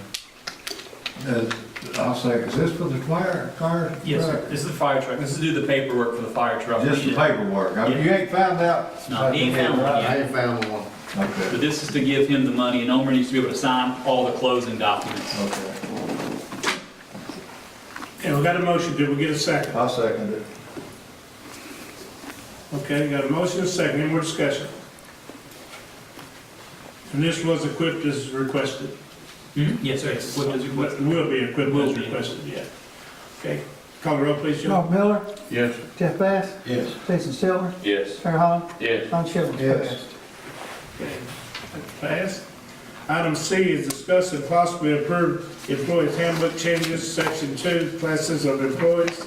Paragraph C, Tennessee employees changed from 89 days to 120 days. Section 5, benefit paragraph E, at vacation leave changed to upon completion of 4 years of service. Yes, sir. You want to speak on this? Yes, sir. The handbook is a mess. I've been working on changing it. We've got a lot to do. This one's like 8 or 9 pages. The one that I'm working on is like 30 pages. I'll present that when it's ready, but there's just 2 things that I noticed that were really glaring. One is we only can hold a temporary employee for 89 days. We can hold them technically up for 120 days, for like seasonal, we need to do that. We have 2 guys out that are hurt in a department, and I need temporary guys. Also, the vacation leave, this one's been kind of weird. The vacation is given on July 1st, but if you were hired on July 2nd, that means that when you go and get your 2-year, 5-year, 10-year, where you get your extra week of vacation, you would have to actually wait 2 years, 364 days, so almost 3 years. So this fixes that, but I'm going to change the entire handbook coming up, and we'll have a work study about that when I get it, all the legwork done. But these are the 2 immediate changes that would get us through until I get that finished. So, I understand what you're saying, July 1, July 2, yeah. Yeah. You would have to, wouldn't you? Yeah, it really hurts people. Or how you wording it to fix it? Well, I'm not sure yet, but I'll be working on it, and I can guarantee you that. But this will fix it for the people that is after that in that problem area. Because it's a fiscal year thing, is what you're saying, right? It's pretty much, yeah, it's basically you're basing As long as you get it after that fiscal year. Yeah, this will get it on their anniversary, their extra week instead of. Make a motion to approve. Got a motion, need a second. Second. Any more discussion? Call the roll, please, Joe. Robert Miller, Yes. Jeff Bass, Yes. Jason Stiltner, Yes. Terry Hall, Yes. Don Shelby, Yes. passed. Okay, item D is discuss and possibly approve adopting an approved position schedule and deeming all employees essential. Yes, sir. What this is an approved position schedule, and this is all the positions that are available. And what this is basically says is that there can be one mayor, there can be one city manager, there can be one supervisor of water distribution. And what that means is that say a guy gets his Distribution 2 license and he says, well, I qualify, we're both supervisors. You know what I mean? Or kind of like you really equate it to when you have a sanitation truck and the CDL driver and the collector gets the CDL. Well, do they got to switch now and half? They really don't, because there's one collector and there's one driver.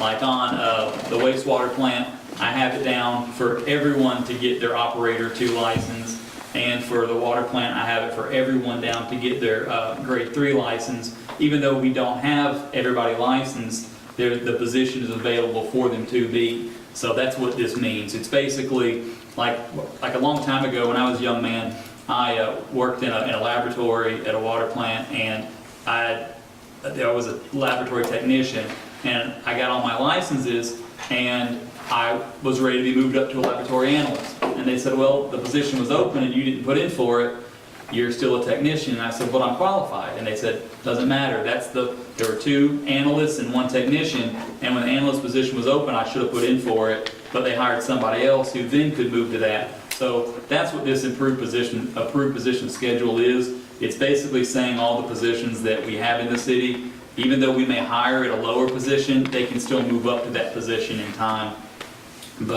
And also the second part of this, so I need a motion to approve the position, approve the approved position schedule, and to deem all the staff here as essential. And the essential staff is important because of the COVID-19, so that they are able to not only come to work if we ever get shut down, but that it changes how they're treated under the Department of Labor as well. So it's very important that we get both these things passed so that we can not have to shut the whole world down next time somebody comes up with COVID-19, a false positive or a real positive or anything.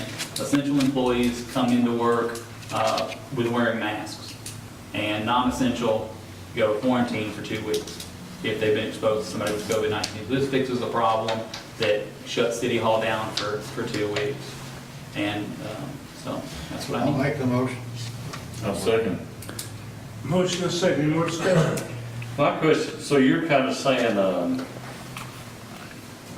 one of the lower workers has an inside chance of getting the job before you put it out in the public? No, what I'm saying is that, gosh, how do I explain this? It's always been really complicated to explain.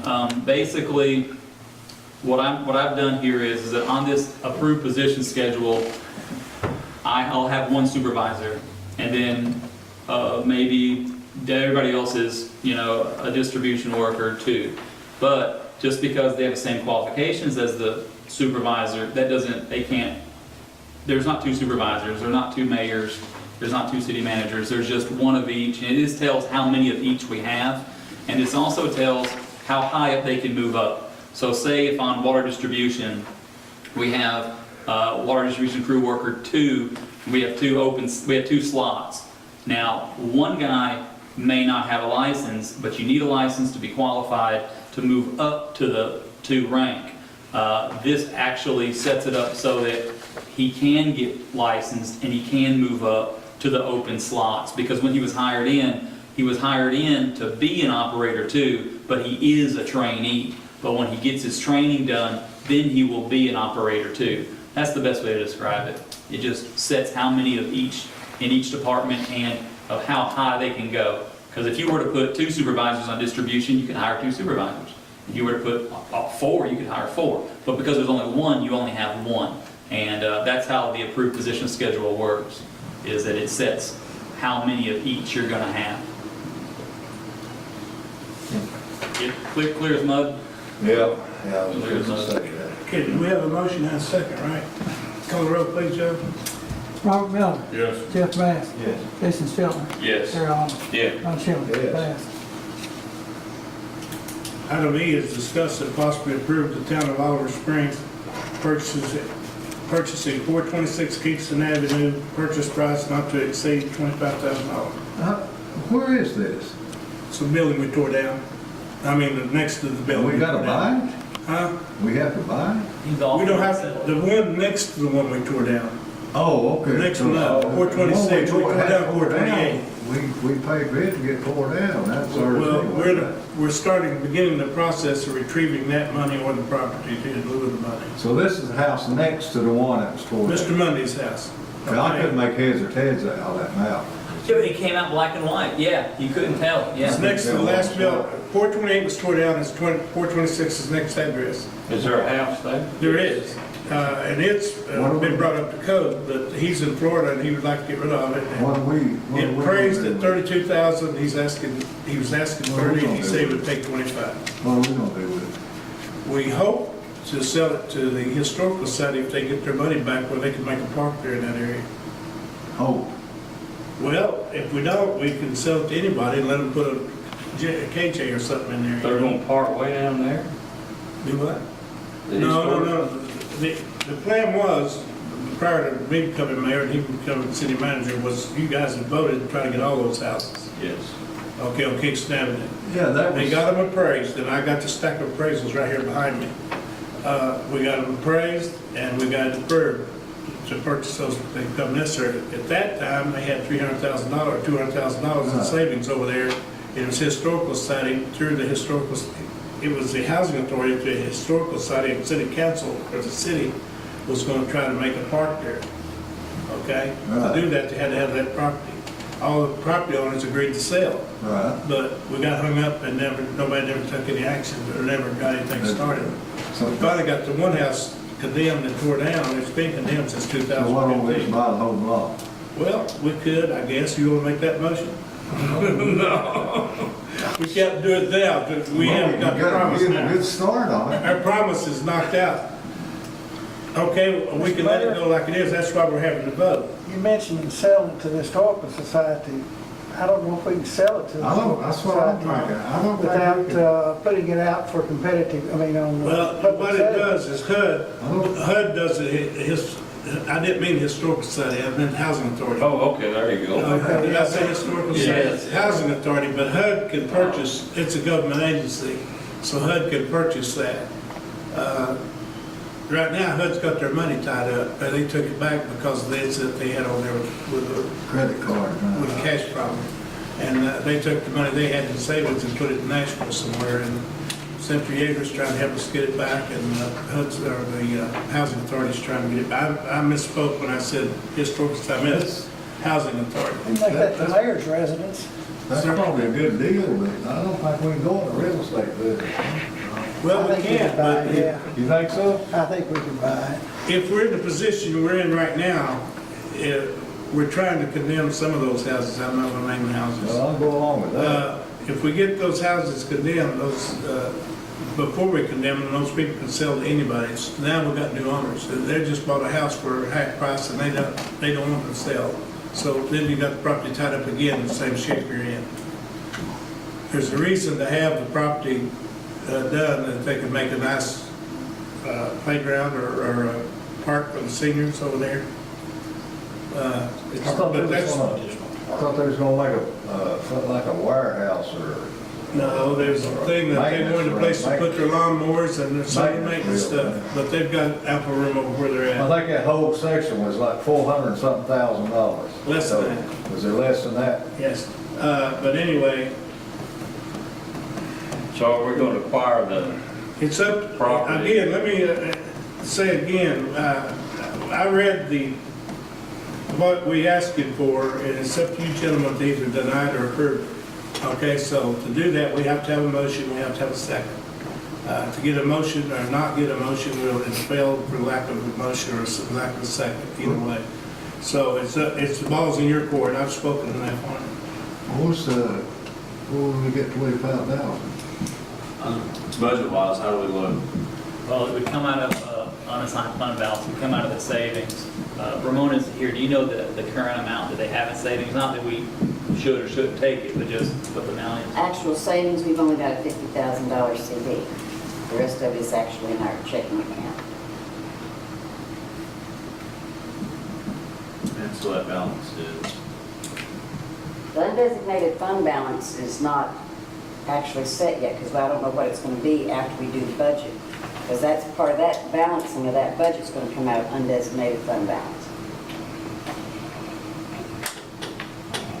We'll put it off for 30 days? We've already put it off 30 days. But he made the offer like 20-some days ago. Because the undesignated fund balance is not actual cash.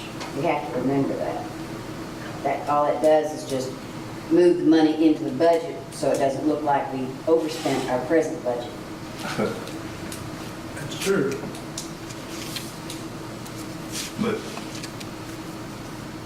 So are we going to acquire the property that we cleared off? For sure? Well, what we gotta do is bill them for the cost that we procured, that we got when we tore it down and their back taxes. So if they can't pay them, then we'll suggest that they deed the property over in Blue Isle. Is my opinion. It'd have to come before you guys.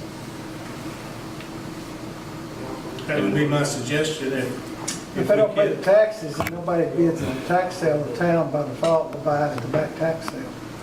For the amount of unpaid property taxes plus whatever. Are they in the hole pretty good? Or? What, on taxes? No, they're not. About $235 maybe. Just 1 year. Yeah. Oh, just one. And that's on a $35 city and 200 maybe county, something like that.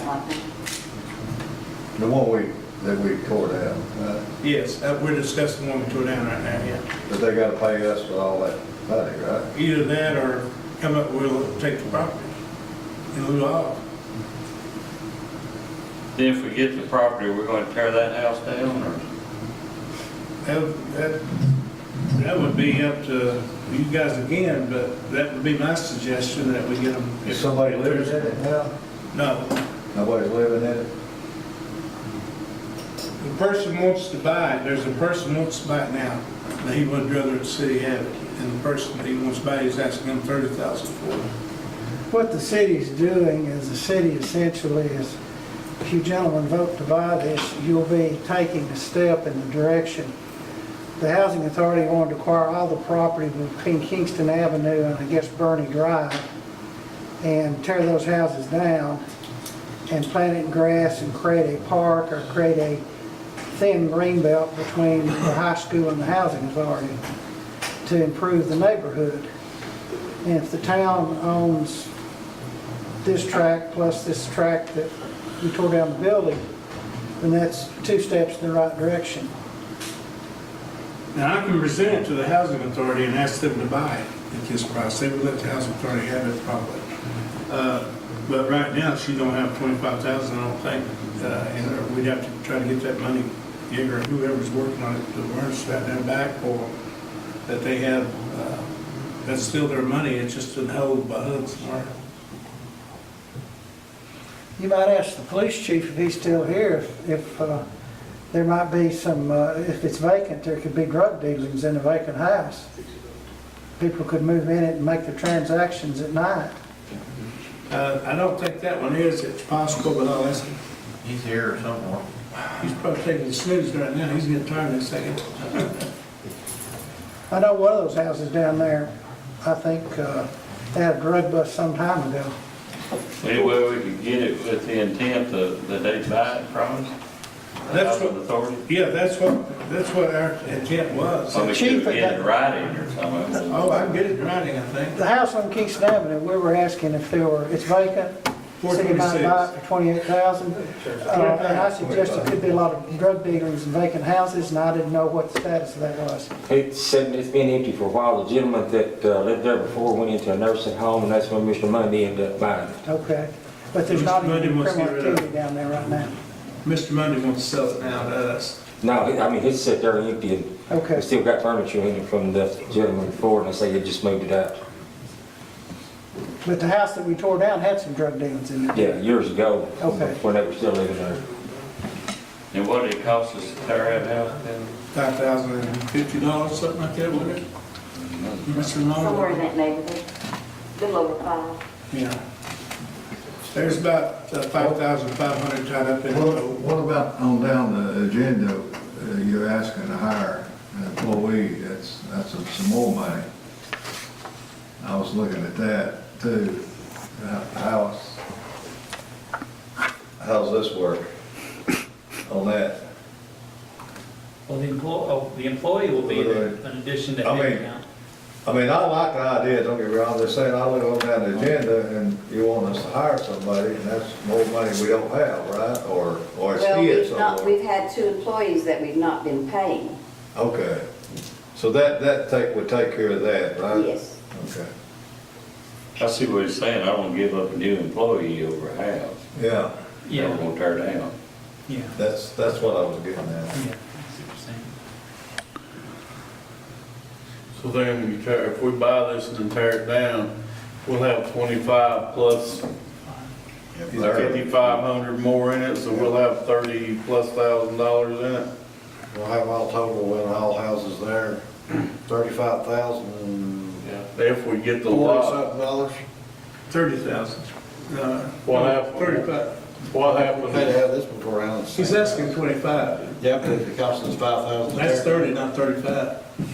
But then we already spent 5 to have the other one tore down. That's added in already. 25 and 5 is 30. Yeah, but then, adding 5 to tear that one down. No, we're not, we wouldn't tear that one down right now. I don't think we'd let somebody else tear it down. I hope to turn it over to housing authority within a year or less. so we let it sit there vacant for a year? Well, it's just been brought up to code. It's been brought up to code, so it's not a junk house yet. As long as we can keep people out of it. Still has power on it. Still has water connected to it, of course, I can tell. I believe we continue to discuss, I'm not trying to get technical, we need to make a motion.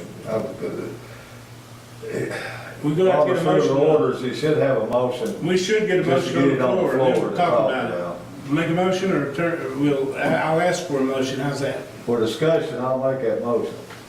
Okay, the motion's been made, need a second. For discussion, I'll second. You don't need to add that on there, it's a motion and a second.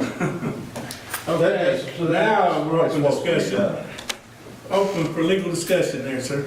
I guess the final word would be, could we get a letter of intent from the housing authority to get it from us in a later date? Yeah. Or we're gonna be stuck with this thing. Then we turn into. Okay, I'll suggest this, we amend your motion that we'll discuss it next committee, because I don't have that information. That'll work. Well, the guy could sell it. Right, that's what I was gonna say. He won't sell it if I tell him we're still interested. Okay. Okay, I'll amend. You just want to withdraw it? You gotta do yours first, Jeff. You want to withdraw the I'll motion? withdraw my motion. Yeah, withdraw the motion. Okay, I'll withdraw, okay, you withdraw your second. We'll get her active. What do you got with your traps? Moving right along. We're on item F. Let's go with Robert's Rule of Orders.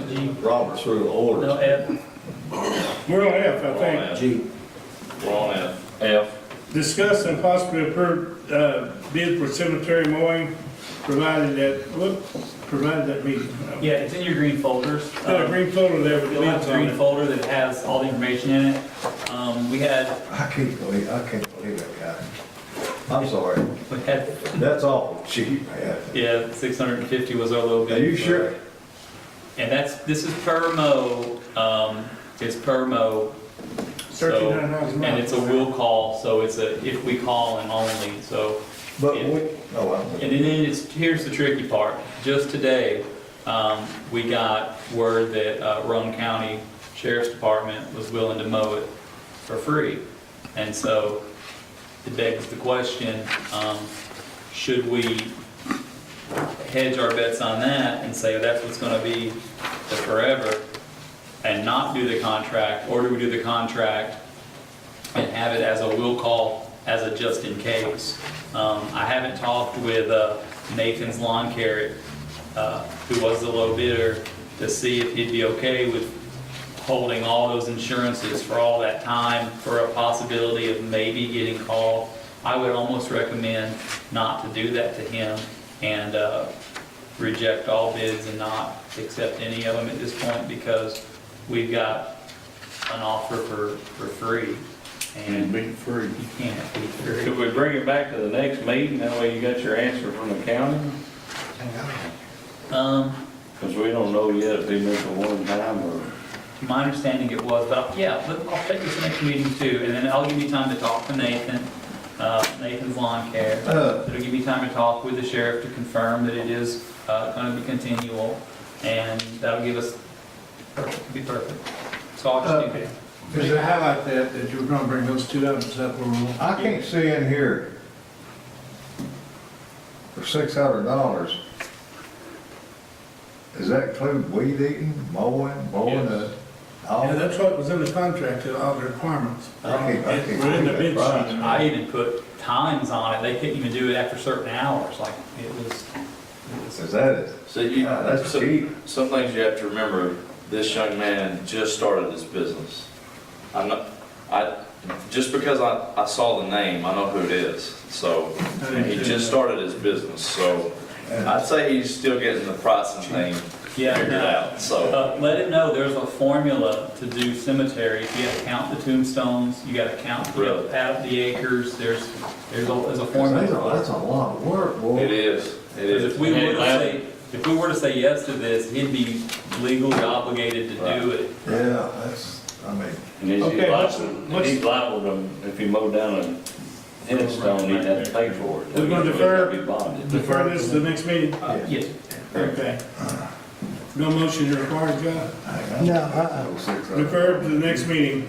Item F, I guess it E, wasn't it? Yeah, no, F. Now we're on G. Discuss and possibly approve adding to head count for the street department and hiring Tony McGee full-time. Now what this is as you all know, we have had some injuries inside the streets department. Tony McGee has worked in the streets department previously. He has came on as a temp. One of the reasons why we had to change the 89 days to 120 days was because we liked his work. We wanted to keep him on for longer. And today is his 120th day.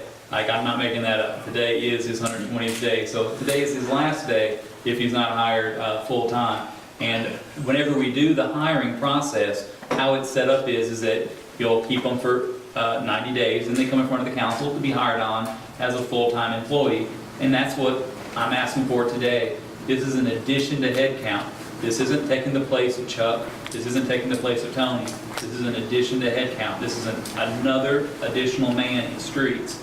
And the reason why I feel that it's prudent to do this is that the way it looks is that in the past, to save money and to cut costs, when someone would leave or would retire, they wouldn't replace the position. And the department shrunk and shrunk until it's down to 2 people and a supervisor. So it's not really enough to be feasible to be a work crew. Rusty's here tonight, and I don't think he could probably do with 5 more men to get all the work done that he wants to get done. And I feel so terrible because there's so much he wants to get done, but he doesn't have the crew to get it done. And this will at least be one step closer to getting him to that goal to make the town look really, really good. I'll make the motion, we hire him. I'll second it. Motion and a second. Now discussion. Any more discussion? Yeah, Salary from. Well, the salary will be coming from the budget that was passed tonight was based on a 10% reduction in sales tax. And the sales tax has been coming in way over 10%. It's actually like 20% over. And we took it at 10% below. I do believe that I don't know what's going to happen in the future. It could get really bad or worse, or who knows. But if things continue as they are, because the sales taxes have been up this whole time, and we've artificially made our budget smaller by saying our revenue was going to be smaller, and playing the odds of if it's better, we win. If it's bad, we're okay. So we also aren't paying 2 employees now, but I'm going to also rehire a temp as well to get the department workable. We're struggling even doing basic stuff. question. Okay, for Tony's, safety and say these 2 guys come back, then we're gonna have to create another position, right? No, Or is that what we're doing now? Are we creating a new position? He's in addition to headcount. He is not a replacement. Well, I didn't want to hire nobody then to get axed, I because 2 wouldn't do more that people either. come back. That'd be wrong to do, you're right. He's an addition. Should be to additional headcount. then. Yeah. I just want to get that straight, I mean. And me too, you're exactly It's right. basically filling a position that wasn't filled a year and a half ago. Okay. Yeah, that's what I was inquiring. Shouldn't be okay. I want to make sure that's what we're doing. Yeah, he's an addition. He's It not- says adding to a head count in the thing, so. I wanted to make that very. Okay, we have a motion and a second, right? Yeah. Any more discussion? Call the roll, please, Joe. Robert Miller, Yes, sir. Jeff Bass, Yes. Jason Stiltner, Yes. Terry Holland, Yes. Don Schuster. Yes. So he comes to work in the morning, right? Congratulations, Tony. I'm to work in the morning. Thank you.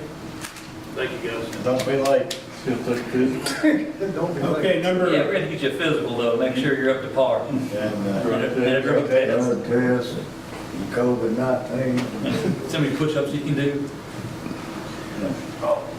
okay, number H.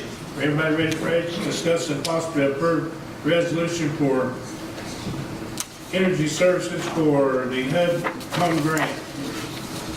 And all this really is remember the home grant from like a long time ago where they were gonna fix everybody's houses up and everything in Nobody every applied county? for it. 2 people did, and I think one's already pulled out. But if you guys know of anybody, we can still get them in. There's still a lot of money on the table. Is this Anderson County or it's Anderson County? Just Anderson.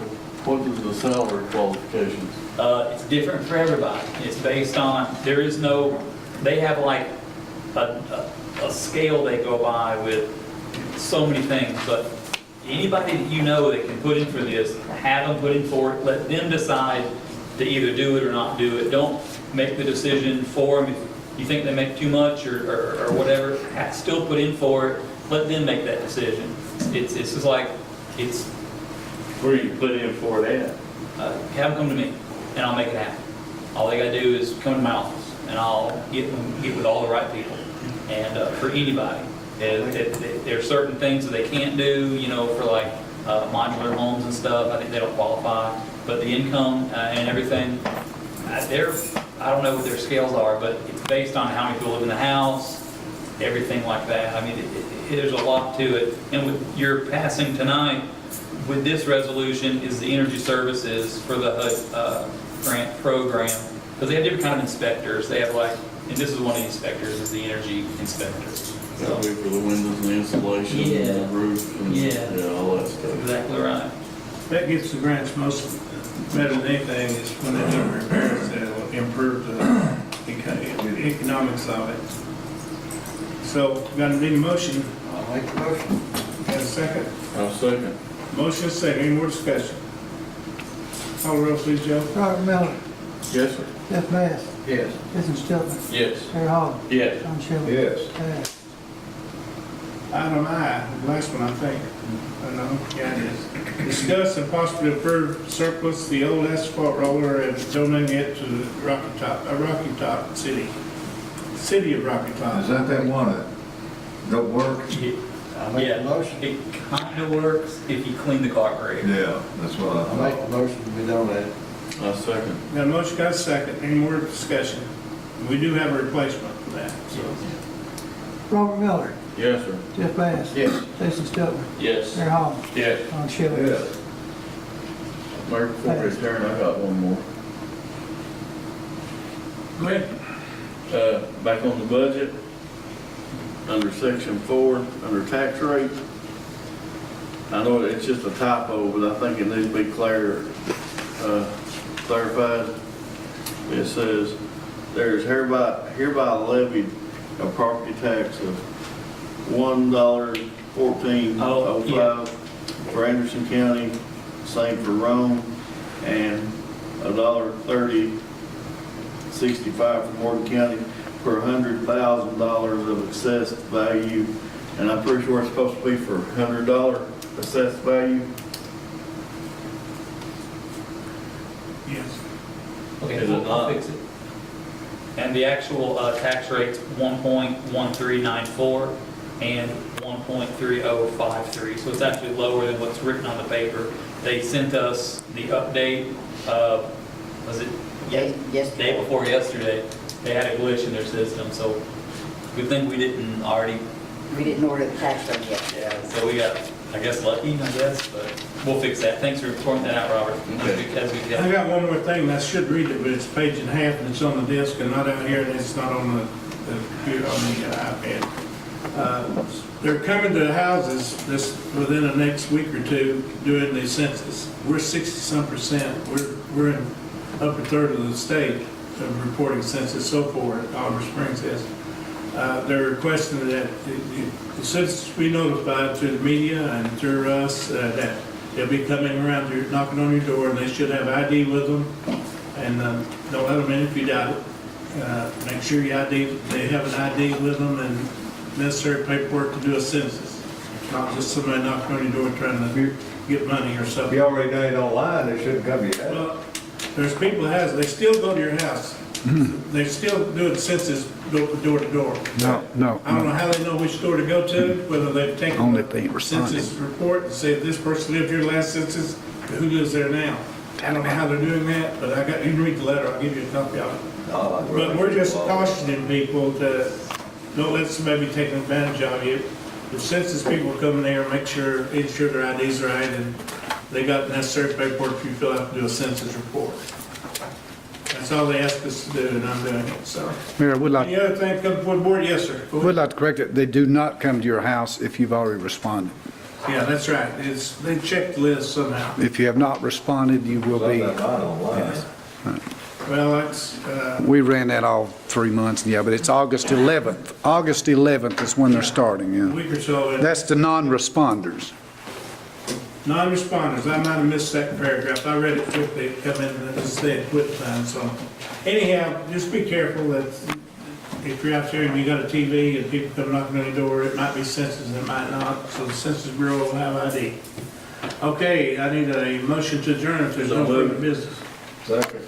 Motion and second, those in favor signify by saying aye. Aye. Passes unanimously with the beer board.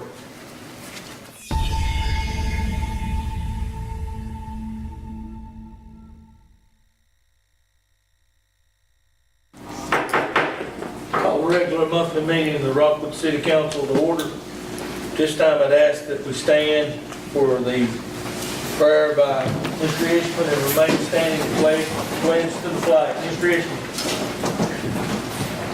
Dear Lord, we thank you for this day. We thank you for keeping us safe and for your blessing upon the city. And we thank you for these councilmen and the mayor that are serving in the city and lead the city. We ask you, Lord, to give them direction in the way that things need to be done.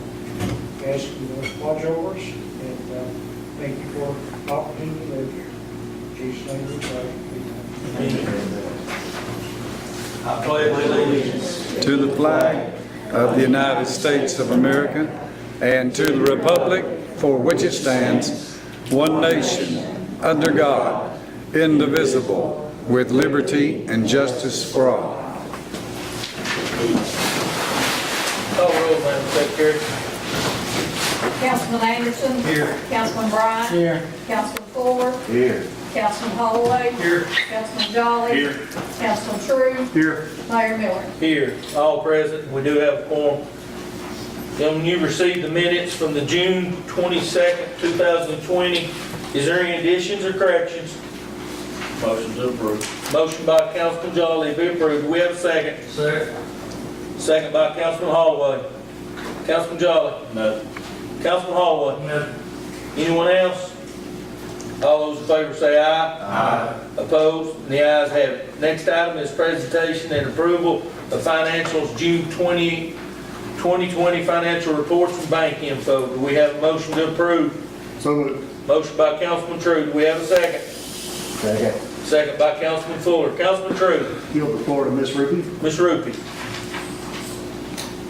You have a copy of the bank statement information in your packet and a copy of all the bank statements. The general fund as of June 30th, 2020 had a balance of $626,065.17. Reserve and emergency had $169,379.07. TVA Foundation Fund, $16,136.54. Payroll Fund, $63,986.53. Drug Fund, $39,375.53. State Street Aid, $78,819.64. Small Drug Fund, $807.54. Special Revenue Fund, which is our grants, had $74,501.72. Capital Projects, we've spent that down to $38,021.80. Capital Investments at Raymond James, $261,279.14. And you also have the statements. On your summary financial statement at the end of June, it shows that we have taken in 90.8% of our revenue for the year, but we still stay 2 months behind on state sales tax and a month behind on local options. So as I've done in the years past, at the end of July or whenever we get those funds in, I will provide you with a new report that shows you how we closed the year. The expenditure should be correct. We had spent 87.7% of what we had budgeted. So if our revenues come in quite a bit stronger than they have, we probably will have maybe up to 10% savings just in money that we collected that we did not spend. You also have a copy of all the checks that were written for the month of June. And if you have any questions, I'll be glad to answer. Anything further, Councilman True? Nothing. Councilman Fuller? No, sir. Anyone? Call roll. Councilman Anderson? Yes. Councilman Bryant? Yes. Councilman Fuller? Yes. Councilman Holloway? Yes. Councilman Jolly? Yes. Councilman True? Yes. Mayor Miller? Yes, and the ayes have it. Next item, we always like to open the floor to anyone that'd like to address the mayor and council.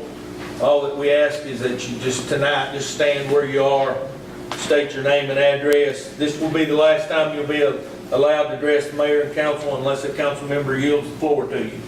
Anyone? Yes, ma'am. Yeah. Okay, I'm gonna take my mask off.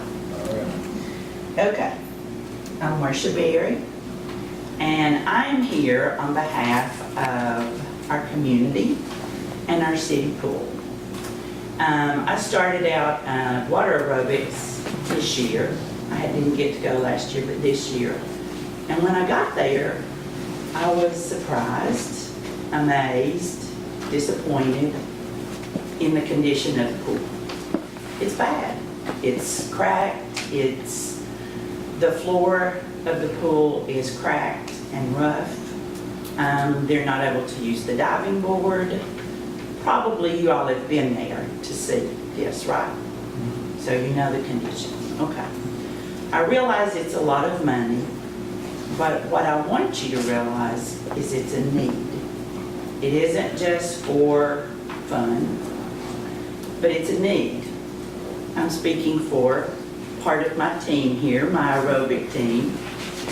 we're over the age of 65. Don't admit it, but okay. But it's amazing what we can do in the water and we're able to do that we can't do on land. And that's great, but that's also therapy. It's fun, but it's therapy. For a lot of us, and there are more, there's actually 26 of us. Some of us have a hard time even walking to the car. But when we're in the water, it's great. And we need that. But the kids need it too. It's not just fun. Everyone in the world, no matter what age, need to know how to swim. And most of our children don't. And the pool is the one place that doesn't require a uniform, doesn't require any gear. They can come to the pool and they can be part of something, thanks to Cassandra, who's done a great job and did a great job trying to raise money to make repairs last year. But that's not something that just one person can do. Spaghetti suppers and things like that, we need more. And she did her best, and she raised some. But what we have to think about it is it's a need, and it's something that needs to be maintained, like, I know we got a new fire truck. And that's great, that's a need in our community. But we had to come up with the funds for that. You know, and the pool's been there for 30 years. If you gotta borrow money to build another one that'll last 30 years, I think it's worth it. Our children, the kids that get the most need are the kids that need it the most. They can walk to the pool. They don't have to have an adult that cares enough about them to take them. They can just walk on their own.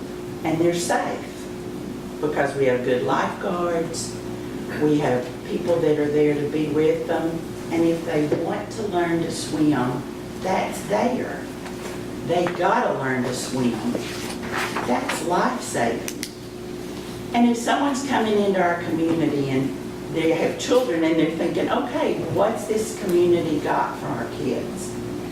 We have a perfectly maintained baseball field, but you gotta be part of a team. We have a football team, a football field, but you gotta be part of a team. And I know that's not the city that maintains that, but still, it's kept, it's maintained, whether there's anybody on it or not.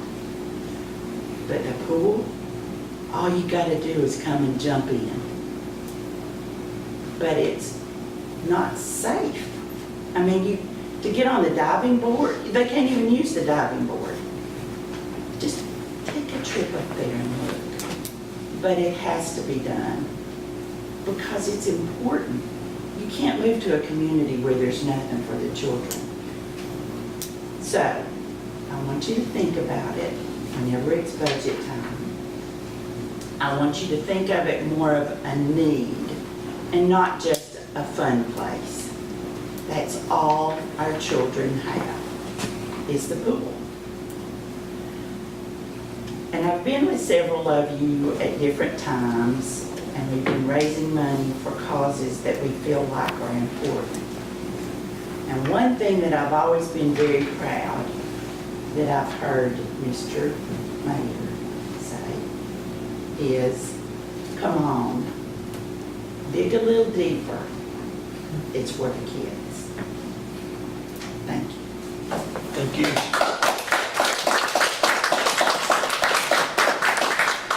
Anyone else? Yes, ma'am. I'm Pam May, I'm with the Run Alliance. I appreciate you guys letting me speak for a moment. I hope all of you got copies of the 2019 annual report. But I brought a few more things tonight of things that we've been doing, our work plan for this fiscal year, as well as a new outdoor guide. I will leave some extra copies of that annual report too in case someone didn't receive a copy. But each year I do a return on investment chart for each city, and this year I did a little different. I'm going to give you guys a copy of that as well. But it shows kind of what we spent on marketing and what those efforts kind of separated between each city, what we spent directly with directed for each city. And Rockwood basically is right there in there with Kingston and Harriman. We spent close to $24,000 directly on marketing for different things that was either here, events that were here, or marketing to promote Rockwood. So I just wanted you guys to have that information, and I'll leave you copies, but just appreciate you, and if there's anything else we can help with, you just let us know. Any questions? Any questions? Thank you, Pam.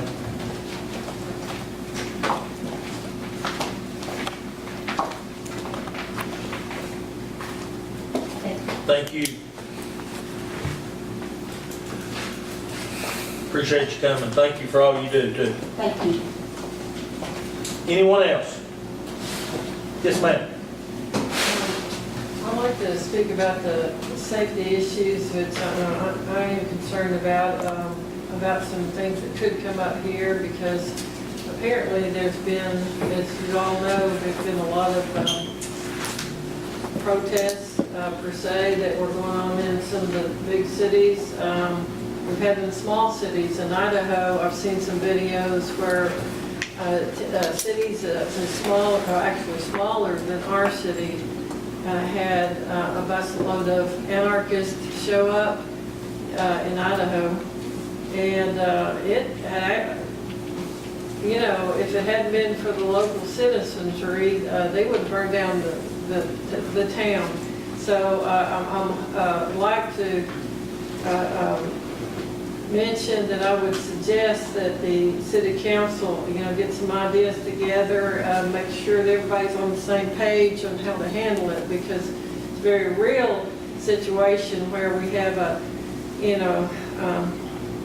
perfectly good idea to be overtaken by the communists. Communists have been around a long time, as you all know, when this country's had to deal with them overseas. Well, guess what? They're very active here now.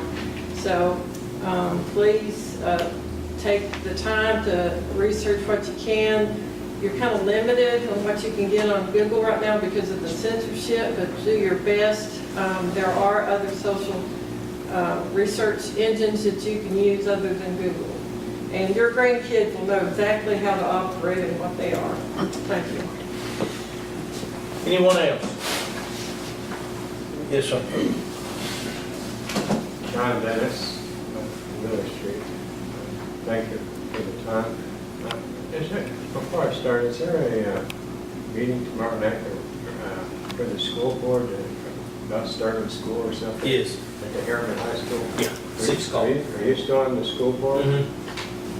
Okay, let me start with the second verse. Let music swell the breeze and ring from all the trees, sweet freedom song. Let mortal tongues awake, let all that breathe partake, let rocks their silence break, the sound prolong. And what is that song? It's a song of freedom. Freedom. This is kind of a wake-up call, but as we see the news, and a lot of the news we don't see, our country is under siege right now. Our country, it was founded by our fathers for religious freedom and protection of rights and property and life and liberty and the pursuit of happiness. It is being overcome. It seems like they're starting in the bigger cities, but in one of the smaller cities, we see a football or baseball football team that's kneeling to a Black Lives Matter sign. And I don't have anything against Black Lives Matter, but I do have something against a little gal that got shot in the face and killed when she said, well, all lives matter. That was the wrong thing to say to a violent group that's destroying our country. And I kind of asked, who's the daddy? That used to be a saying back when I was young, who's the daddy? I think we need to try to find out who's the daddy and see what we can do here. There's just, we've had zero tolerance for bullying in our schools and stuff. No bullying, and bullies were punished, but bullying is happening to our whole country right now. We're being bullied, folks. We're being, I'm not getting upset about it. Let me calm down a bit. But we're under attack, okay. And our religious freedom is under attack. All lives do matter. Black lives do matter. All lives matter. Our history is being destroyed. Our statues are being destroyed. His history was the great Martin Luther King Jr. He taught about the peaceable protest. But history is being destroyed, and people are being paid off, and our country is getting is under siege and being burned up and broke down. I also a couple of things I want to bring up real quick is I'd like to ask our mayor if he would want somebody, since I only have one copy of this, to make copies for the Children's Health Defense. That's a website, Children's Health Defense, if anybody wants to write it down. It's a debate for about an hour long that our dear, I think he's a senator, but Robert Kennedy Jr., the great President John Kennedy. I was in fifth grade or sixth grade when he took the bullet to the head. His brother Robert Kennedy took the bullet to the head, I believe. His son, President John Kennedy's son, was flying with his wife out over the coast of Massachusetts, and his plane mysteriously went down. Robert Kennedy seems to be the last of the Kennedys, but in this debate he had with Alan Dershowitz, it just came out yesterday on the internet, and it's about Alan Dershowitz is the United States constitutional attorney. It was a great debate. It was the way debates should be. It was very peaceable and loving and understanding of each other. I encourage everybody to read this or look at this debate. And in this debate, you'll learn how dear Robert Kennedy loves our children and is out to protect our children as well as adults do regarding this COVID and the immunization, or not immunizations, the vaccinations are coming out, and it's very educational. This COVID virus is something that, it's being used as an attack, part of an attack from the inside out. And we're being attacked from the outside in, the inside out. But the children's, in Premise, there's also an article in the Premise magazine from Hillsdale College. It's on here, hillsdale.edu. There's a fabulous lady, the author of an article. It's called 4 Months of Unprecedented Government Malfeasance. Folks, look up that word malfeasance. And a lot of our government officials have stood aside in these big cities and let havoc take place, okay? And we don't want it coming here. We don't want it coming here. So please, I'll leave this with the mayor and ask that he see that somebody make copies and you all get a chance to see what's coming down the pipe. And I love the Kennedys. They're a great family. For some of us live long enough to know them. But anyhow, thank you. Thank you. Magazine article. There's on the back. Okay. Thank you. Okay. Thank you. Thank you. Anyone else? I want to recognize, we got a group here, the Rome County Youth Leadership Academy. Will y'all please stand? We are glad to have you here, and thanks for coming. I know it was probably mandatory they made you, but still, we're glad to have you. Thank you.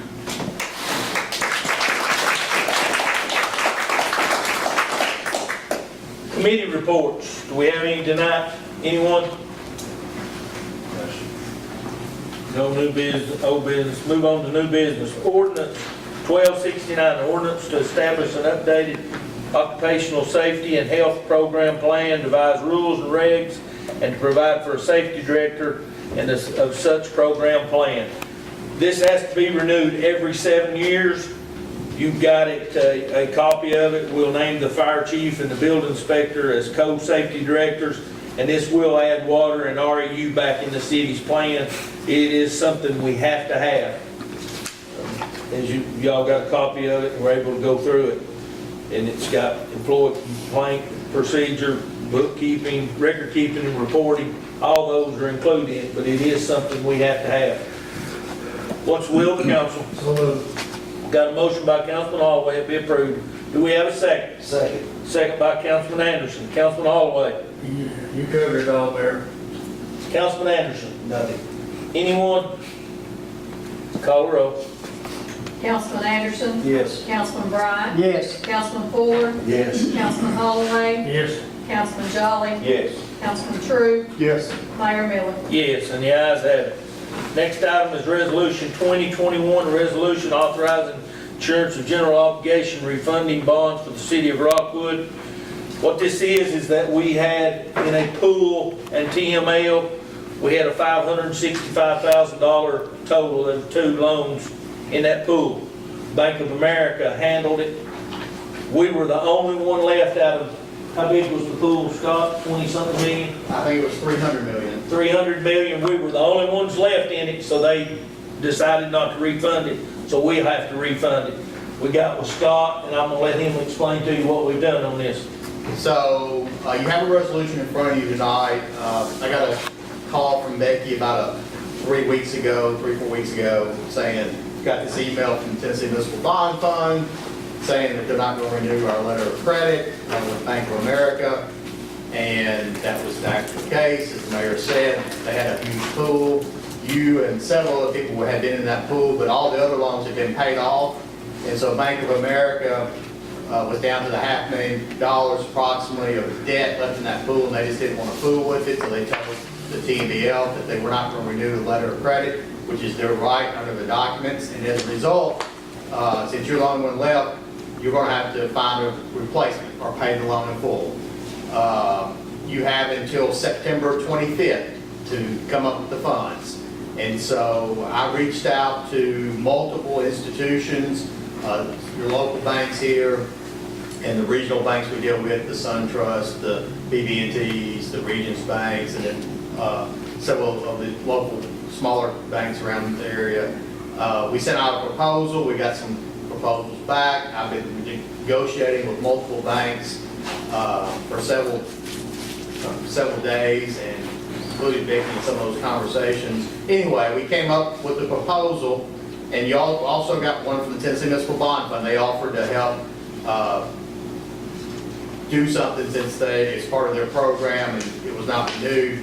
So the TMBF submitted a proposal, and like I said, I got 3 or 4 other proposals in.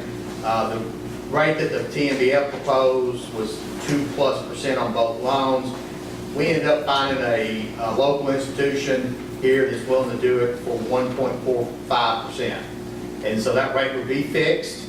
It would be locked in. There's only about 5 years left on it, and that loan's going to be prepayable at any time. So anytime, if y'all get to the end of this budget year or into next year or whatever and want to prepay that loan, you can do that. So I think I've set it up to solve the current situation, which is we need to do something before September 25th so we don't have much time.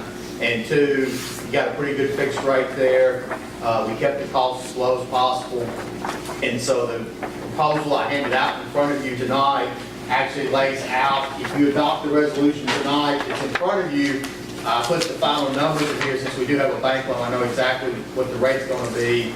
I do show a savings in there versus TMBL, but that would, if you approve the resolution tonight, we'll give notice tomorrow morning to the TMBL and Bank of America that we're going to pay in full instead of September 25th. We're just going to pay on August 25th, which is the next payment date. And then this rate would be locked in on the 25th, and you would be in good shape, and we'll take care of this problem. So that should solve all your issues with the bond fund and the variable rate loan. The city will have no more variable rate debt after this, it'll all be fixed. And just as a heads up, I will be back next spring. You have some water sewer debt that we can maybe refinance next year. So that's out there. It's still 9 to 10 months away, but just want to give you a heads up. So, but tonight's issue is the variable rate loan. It's not much in the scheme of things, $558,000 or so, $56,000. But we have to do something before September 25th. And so I think this is your best option. And it will be a savings of about $6,200. $6,000 versus what the TMDF proposed. So, I had multiple banks come in with better rates than the TMDF, and this is the one that got you the best rate, the lowest rate, and make sure it's prepayable at any time, so you can pay it off early too if you wanted to. You've heard Scott. What's the will of the council? So moved.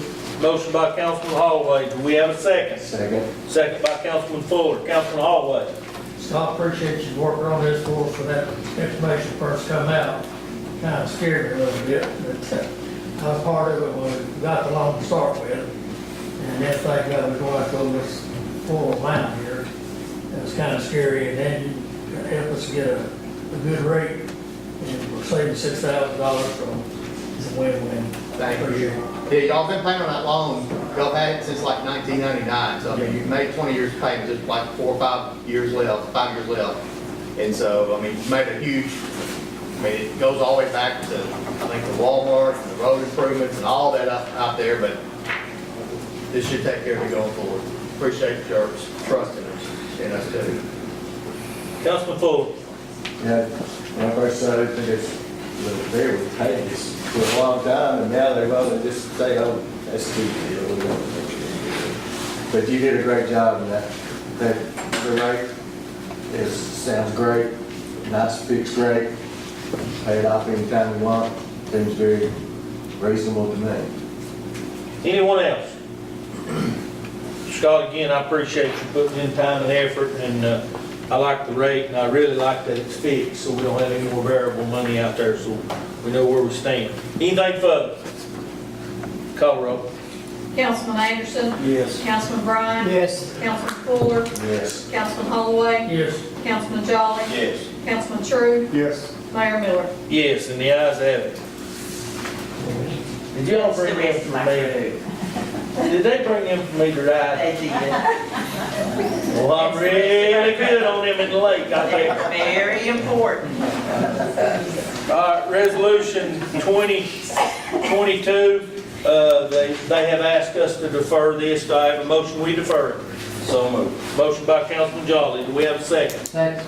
Second by Councilman Bryant. No comment on motion to defer. Call roll.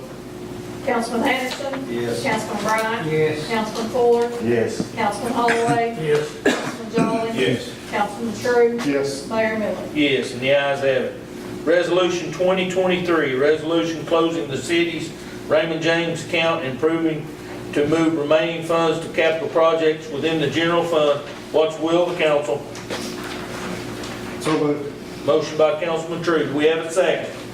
Second. Second by Councilman Anderson. Councilman True, do you want to yield to Ms. Rupi? Yes, please. I'll yield to Ms. Kreitzer. We can draw much better interest by moving it to the capital projects account that's at Simply Bank. And that way it will also make it more easily to get to, because we plan on using that for paving and other capital projects. So I recommended we move it. I think Raymond James has it in treasury bills, and it's just not drawing a lot of interest. Anything else, Councilman True? No. Councilman Anderson? No. Anyone? Call roll. Councilman Anderson? Yes. Councilman Bryant? Yes. Councilman Fuller? Yes. Councilman Holloway? Yes. Councilman Jolly? Yes. Councilman True? Yes. Mayor Miller? Yes, and the ayes have it. Resolution 2024, resolution concerning unopened, undeveloped portion of an alley off of Tate Street You've got that resolution in front of you. This is basically what we've been doing. Any unopened alleys or streets that people that live next to them would like to have, we're able to get them back on the tax roll. They are able to, they pay for everything to get it done, and then again, we get it back on the tax roll. You'll see that, and this is the alley located off Tate Street. What's the will of council? So moved. Motion by Councilman Jolly. Do we have a second? Second. Second by Councilman True. Councilman Jolly? I think you covered it well. Councilman True? Mr. Ishman, is everything okay on this one? Okay, we will get that to Mr. Leffy, get it took care of, make sure. We are making sure we get all these on the tax roll, correct? Yes, we recorded the. All righty. Anyone else? Call roll. Councilman Anderson? Yes. Councilman Bryant? Yes. Councilman Fuller? Yes. Councilman Holloway? Yes. Councilman Jolly? Yes. Councilman True? Yes. Mayor Miller? Yes, and the ayes have it. Resolution 2025, a resolution authorizing the city attorney to file suit against House Homes LLC and all other parties having interest in real estate at 207 West Dunn, Rockwood. That is another house that we have had problems with. We're wanting to take it to court so we can condemn and get torn down. What's the will of council? So moved. Motion by Councilman Bryant. Do we have a second? Second. Second by Councilman Fuller. Councilman Bryant? Yes, I'm forward to getting these houses tore down and getting them closed out and cleaning up our town. Councilman Fuller? So just another one on Mr. Eastman's list, and it's time to pursue it. Anyone else? Call the roll. Councilman Anderson? Yes. Councilman Bryant? Yes. Councilman Fuller? Yes. Councilman Holloway? Yes. Councilman Jolly? Yes. Councilman True? Yes. Mayor Miller? Yes, and the ayes have it. Next item is Resolution 2026, a resolution authorizing the city attorney to file suit against Virgil Wayne Young and all other parties that have interest in real estate at 227 East Nelson Street in Rockwood. What's the will of council? So moved. Motion by Councilman True. Do we have a second? Second. Second by Councilman Jolly. Councilman True. Nothing. Councilman Jolly. Just been nice to see another one cleaned up with the rest of them we've done. Anyone else? Call the roll. Councilman Anderson? Yes. Councilman Bryant? Yes. Councilman Fuller? Yes. Councilman Holloway? Yes. Councilman Jolly? Yes. Councilman True? Yes. Mayor Miller? Yes. I'd like to say we're going to have another presentation like we did last year. I think we're up to close to 140 or 145 houses that we have got cleaned up, made our town look better. So I think Ms. Rupi and Mr. Ishman are getting together to have another presentation. The one that we talked about earlier over on Wilder Street will be completed tomorrow. I'm talking about the grass sowed. The next one will be the last house on Front Street before you get to Planning Inc. We'll be able to start that, Mr. Ishman, August the 10th.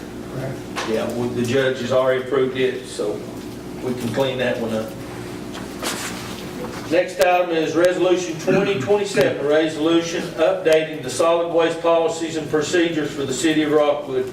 As you know, I appointed a committee about, I guess, 2 months ago to deal with all the brush pickup we're having. It's just absolutely taking all of our time. So Rick, our street guy, and the committee came up with some recommendations, and I'll yield to Councilman Holloway or Councilman Bryant to go over what they want to about this and what we're changing. Okay. Thank you, Mayor. The committee consists of myself, Rick, Mr. Bryant, and Vicki Ruby. And so if you see the resolution there, I think you have time to look over it. Anybody want any changes in it, they can call and let us know. But we do have a lot of problems with brush, and a lot of problems with people throwing out old furniture. And this is going to help take care of some of those problems and get some money back from the people just going to throw stuff out there and be picking it up free. So it's going to kind of put a stop to that. But I know some of the places in town, last week I drove around, looked at some of it, and people's got to have it now. They got brush piles all over Rockwood, they're taking the furniture and put it on top of that. So they need to know to separate that out, so when the Rick's crew goes down there, they don't have to stand there and take time to separate it. So we're going to get the word out to everybody, and let them know how to put the brush out, what size, how close to the road to put it, and about picking up the old furniture. But, I support this resolution, and I will recommend that everybody pass this. When does this go in effect? Vicki, what you got? We're already doing some of the brush pickup with people that's doing extreme amounts right now, but this schedule is for next year. Gives everybody plenty of time to know we're gonna have 2 weeks of spring cleanup instead of 1. And we're gonna split it up. One on this side of town and one on this side of town. Yes. Correct? And then we're gonna have 4 weeks a year that's free for brush. 2 weeks in the spring and 2 weeks in the fall that are free. And then all the other times, if it's something that they're just deciding to clean up in between, there'll be a charge for that. And of course, if there was a storm or something, that would be different. But we think this will be a good policy. And what we need to understand is that we can't get all our other work done for these guys having to pick up brush I guess you could keep 2 crews busy every day, couldn't you? And we just can't get everything else done. We've got to make some changes, and we're giving them more opportunity of free weeks and things. So I think this is a good plan, and I appreciate the committee's work. What's the will of the council? Motion by Councilman Holloway. Do we have a second? Second. Second by Councilman Bryant. Councilman Holloway, you have anything further? No. Councilman Bryant, I'm ready. Yeah, I echo what he said. any comments or questions? I just have a question. Councilman Jolly. Will this be posted on our website that passes? We're gonna put it on the website tomorrow, and we'll put it on our bulletin boards and all that, and we'll always use our sign, and I'll talk to Miss Ramsey from Water, and we're gonna start putting it about once a month in the water bills.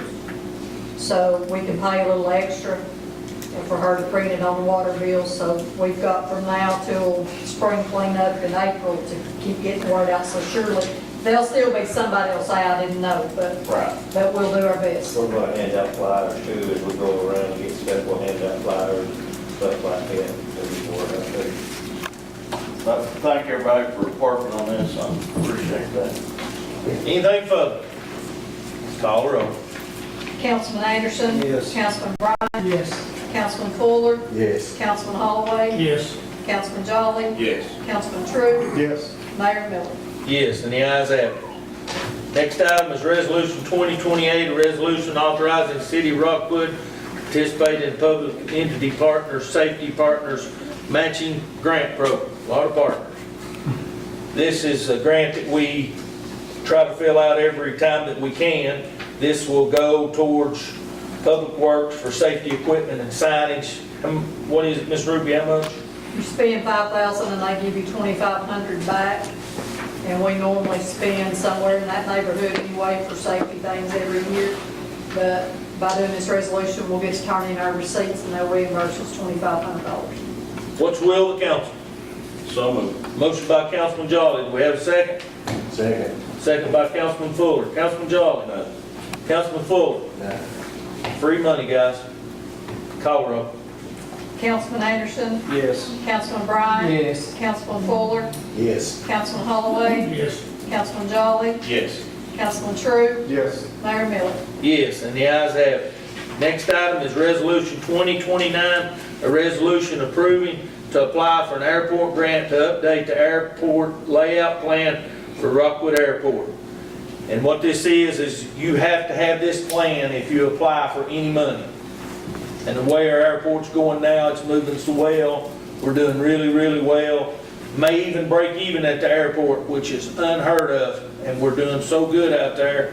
But we have to have this plan, and it's $200,000, but the federal government puts, what, $180, and the state matches it with 10, and we match it with 10.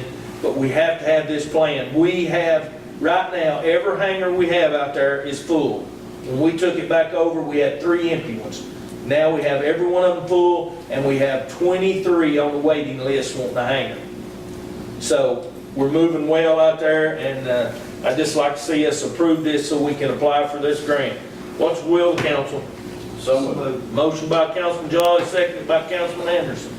Councilman Jolly. You covered it. Councilman Anderson. Anyone?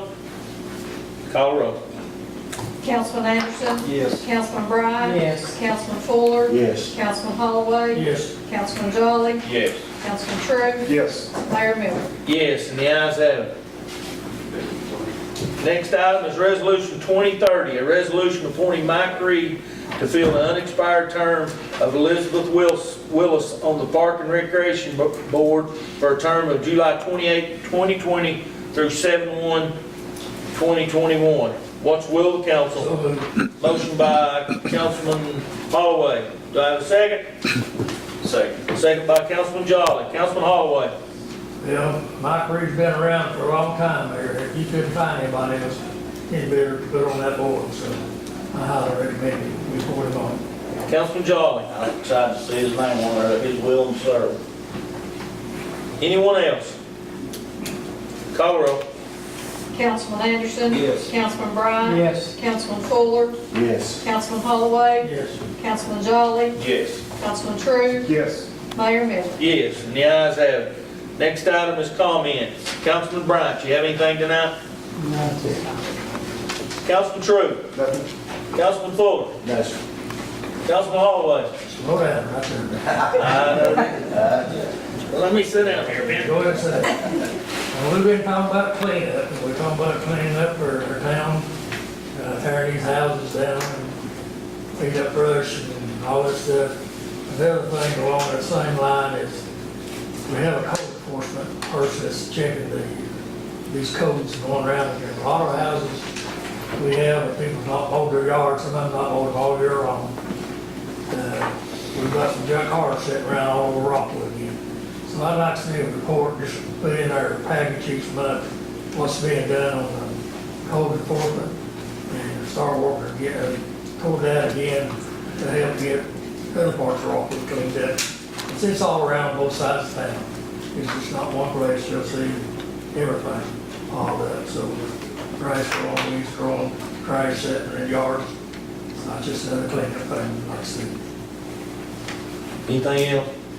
Councilman Anderson? No. Councilman Jolly? I'd just like to say I'm glad to see everybody that's came out and stood up for something they believe in. And I think if there's any way we can help them, I think we should. That's all I have. First of all, I want to thank everybody for coming out. We appreciate it. Again, I want to recognize the Rome County Youth Leadership Academy. Thank y'all for coming. We appreciate it. Glad you're here. I know you're just tickled to death to be here.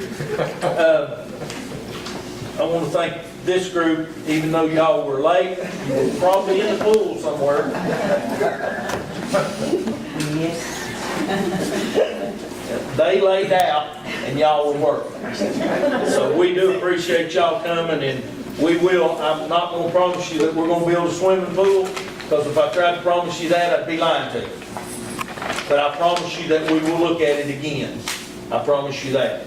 So we'll take a look at it.